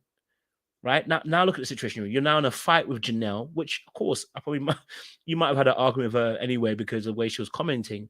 But you're fighting on behalf of something that doesn't need to be fought for. You're going to turn around and come around realizing in a few weeks' time, this guy don't even like you, maybe. He might not even want you. And you'd have wasted all your energy and your time and your resources into fighting someone else. And then you're going to turn around and you're going to find yourself being bitter and resentful, thinking that, you know what, that, and I said this before, the evidence was actually the first episode when she broke down, when she thought that, why was she going to be last? Now, she explained it on her interview and said, because it was a long day and, you know, out of 140 people, no, baby girl, let's keep it real. The real truth of it is, and I'm not saying that it doesn't hurt to not be chosen, is that there was a rejection in that moment. And it really cut deep, because that rejection wasn't just talking about today, it was talking about what you've experienced. And the two, the past and the present, linked up, and it became very painful and overwhelming and took you to a place where you broke down and cried tears. That's when Habib saw you, at that moment. And that's where he caught you. And that's why I said Habib is a hunter, because he saw that and he went for you at that point. Right. So, you know, I just want her to be aware that there's nothing wrong with being somebody who's a protector and you're fiercely wanting to protect what you love and what you care for. Just got to be very, very careful that you're not protecting absolute rubbish and nonsense, because now you find yourself back in the same position, one, which is unprotected, because Habib ain't gonna be there at the end. He gonna leave you. Okay, so yeah, that's my thoughts on that situation. But I feel like somebody in the chat just said, did anyone mention Janelle told Tequila ain't nobody want you? I missed that comment.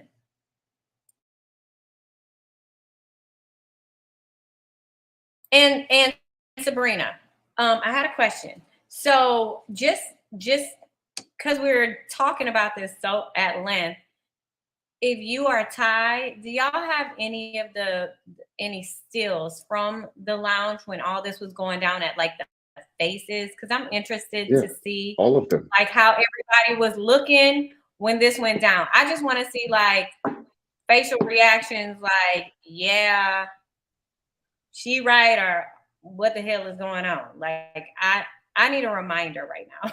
I'm sorry.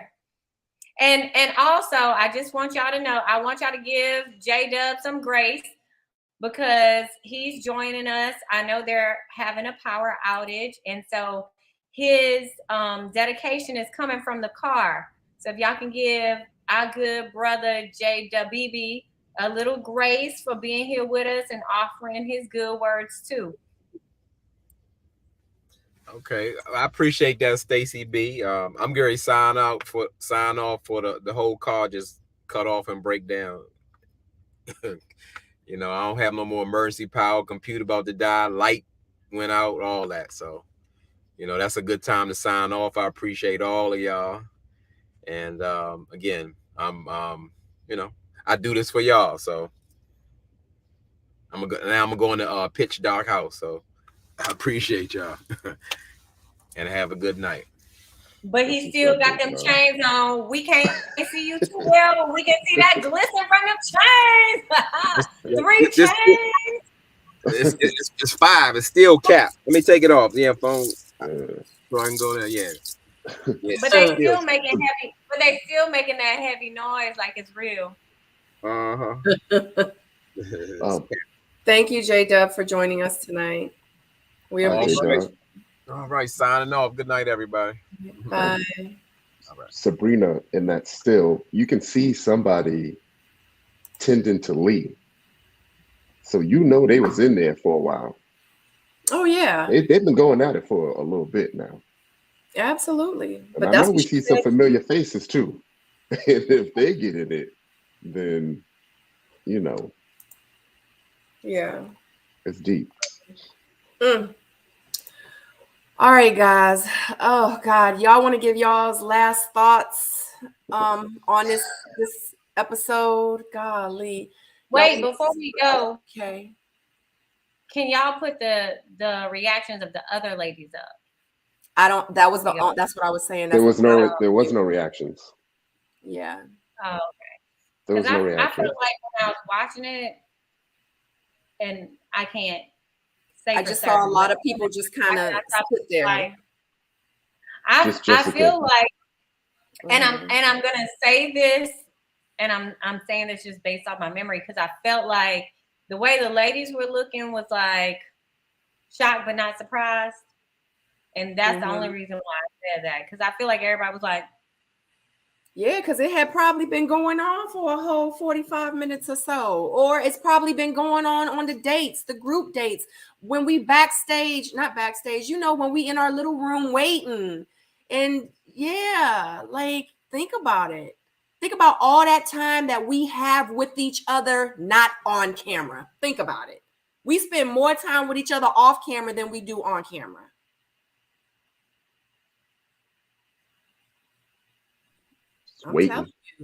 I'm telling you, that's where I cussed one of them out behind the scenes. Yeah. Like, who you talking to? Stop. Like, you gotta go do that. Because we've been sitting there waiting for 2 hours to film. You know what I'm For the saying? confessionals, they'd have all the ladies in one room and all the guys in another room. And I would be like, I don't even like them. It's day 3, day 4, Well, you know? you remember for Yeah. our confessionals now, we were on a timed, like a time slot confessional. So I saw some people, but I didn't see other people. You know what I mean? So Right. like when we were going in doing our confessionals, and maybe that was production. Where Paul at? Oh, maybe that was production. But I remember for our confessionals, I saw whoever I was meant to see before I had to make my statements. You know what I Right. mean? But sometimes you could do the math, and whoever ain't there is probably on a date today.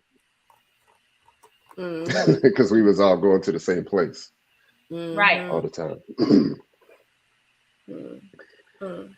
All right, y'all's final thoughts on, because it's we're hitting the 3-hour mark. Final thoughts on this episode, and then let everybody know where they can find you on the socials.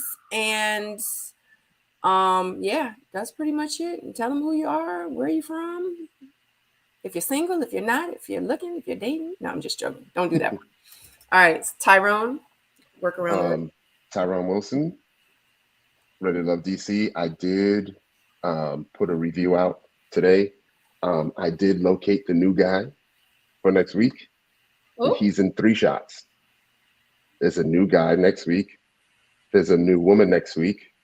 The new guy, you can see him plain as day. I want to know what y'all think.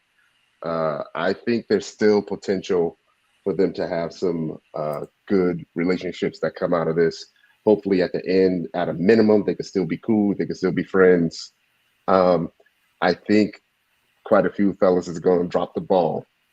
I hate to say it, but I think they're going to drop the ball. And, it happened last season. It's going to probably happen this season too. So, oof. All right. And the eyes are the windows to the soul. For all who glance in shall see your truths. Oh, That's all I got. That was my very first Instagram post. Yeah. Oh no. wow. No, I need a signature sign off. That was nice. Right. Langston Todd Thought Hughes Wilson. Wow. Crystal. Crystal Annette on Instagram. Thank you another round for putting my my link to YouTube in the chat. I really appreciate it. I've got a lot of things coming, so please subscribe. And Kojo, are you going to announce the world tour? No? A world tour? Oh, anyway, I'll say when it's my turn. Okay. So it's your turn. It's your turn. Oh God. Sorry, it's my turn. My bad. Okay, yes. Hey guys, listen, Little Black Book 91. You can find me on YouTube. You can find me on TikTok if you like dancing. Black Muscle 91. If you can find me on Threads as well as Black Muscle. No, sorry, as Little Black Book 91 as well. Yeah, listen, great show as well. Thank you, Sabrina, for this hosting the space. I get to be my unsolicited self on this channel, so thank God for that. Yeah, no. Guys, I will be in America as well. So if you're around, I'm going to be in ATL from the 24th to the 28th of July. I'm going to be in DC from the 28th to the 4th, and then I'll be in Houston from the 4th to the 9th. So I'm looking to have a bit of carnage. That's fun. Nothing else is fun. Just have a bit of fun, and so I know I'm going to meet a few people out there as well. So I'll try and keep you guys up to date if I'm doing anything. I really don't want to do anything, if I'm honest with you. I just want to party. I don't want to have to think about hosting anything, trying to have a talk. I love you guys, but I talk enough. I want to relax. Okay, I want to wind my butt off. Okay, yeah. So appreciate you. See you out Stacey there, B. Okay, so as the person that talks over people, I'm going to talk over some of these comments and respond on behalf of good guy Ty. To my understanding, he's strangling in a dollar bill, ladies. And like I said last week, our DMs are open until about October the 15th because we want to bring somebody home for Thanksgiving, which we'll put on Ty's channel. Look at We me should do over promising stuff. We should do a group Thanksgiving, all of us, and we should do like a smorgasbord, and we all like make a dish, and then we all come together. Let me know where y'all want to be, because you know I don't like to drive. So if me and these kids can fly somewhere, we'd be flunked out. But I just gotta let y'all know, me and Ty's cutoff date is October the 15th for our open DMs. Where we like that better than the dating apps, because DMs are better.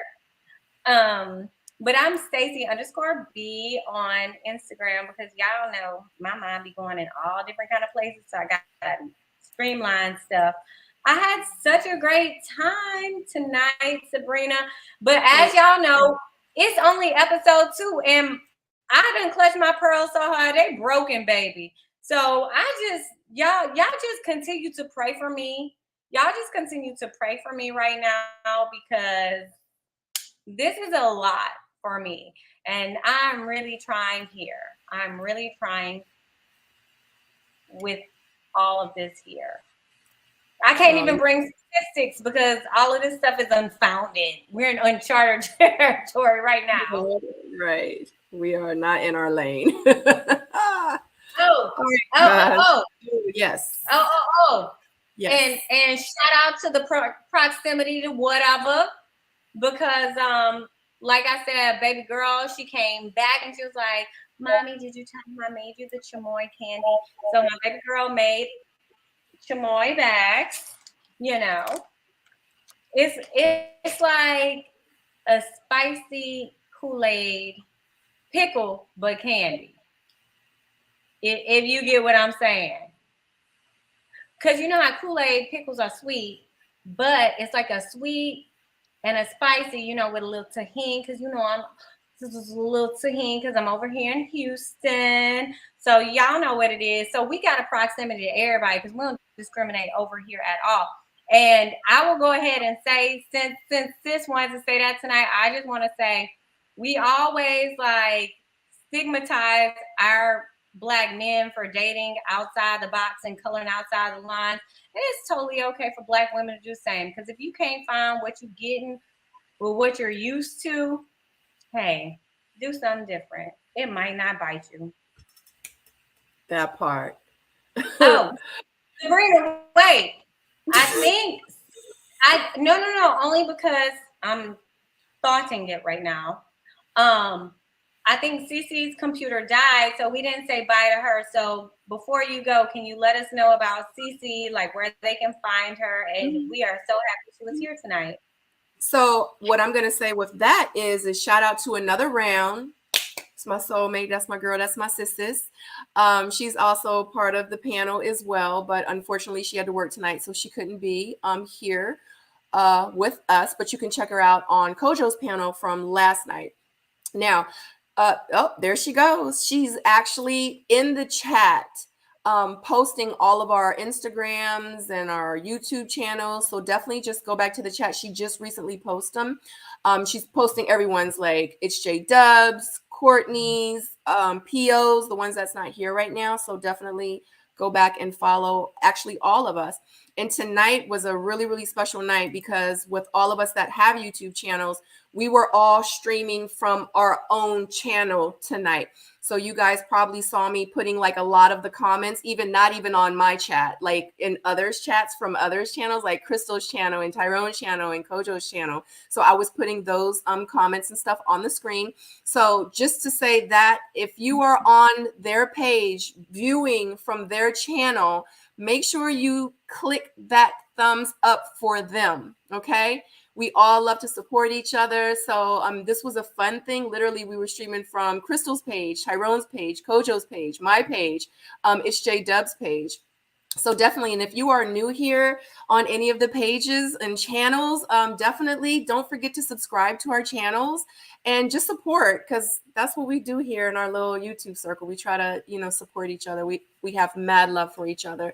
And I just want to say I appreciate you guys. Absolutely. I appreciate you guys for hanging out with us tonight. You could have been anywhere in the world, but you decided to hang with us.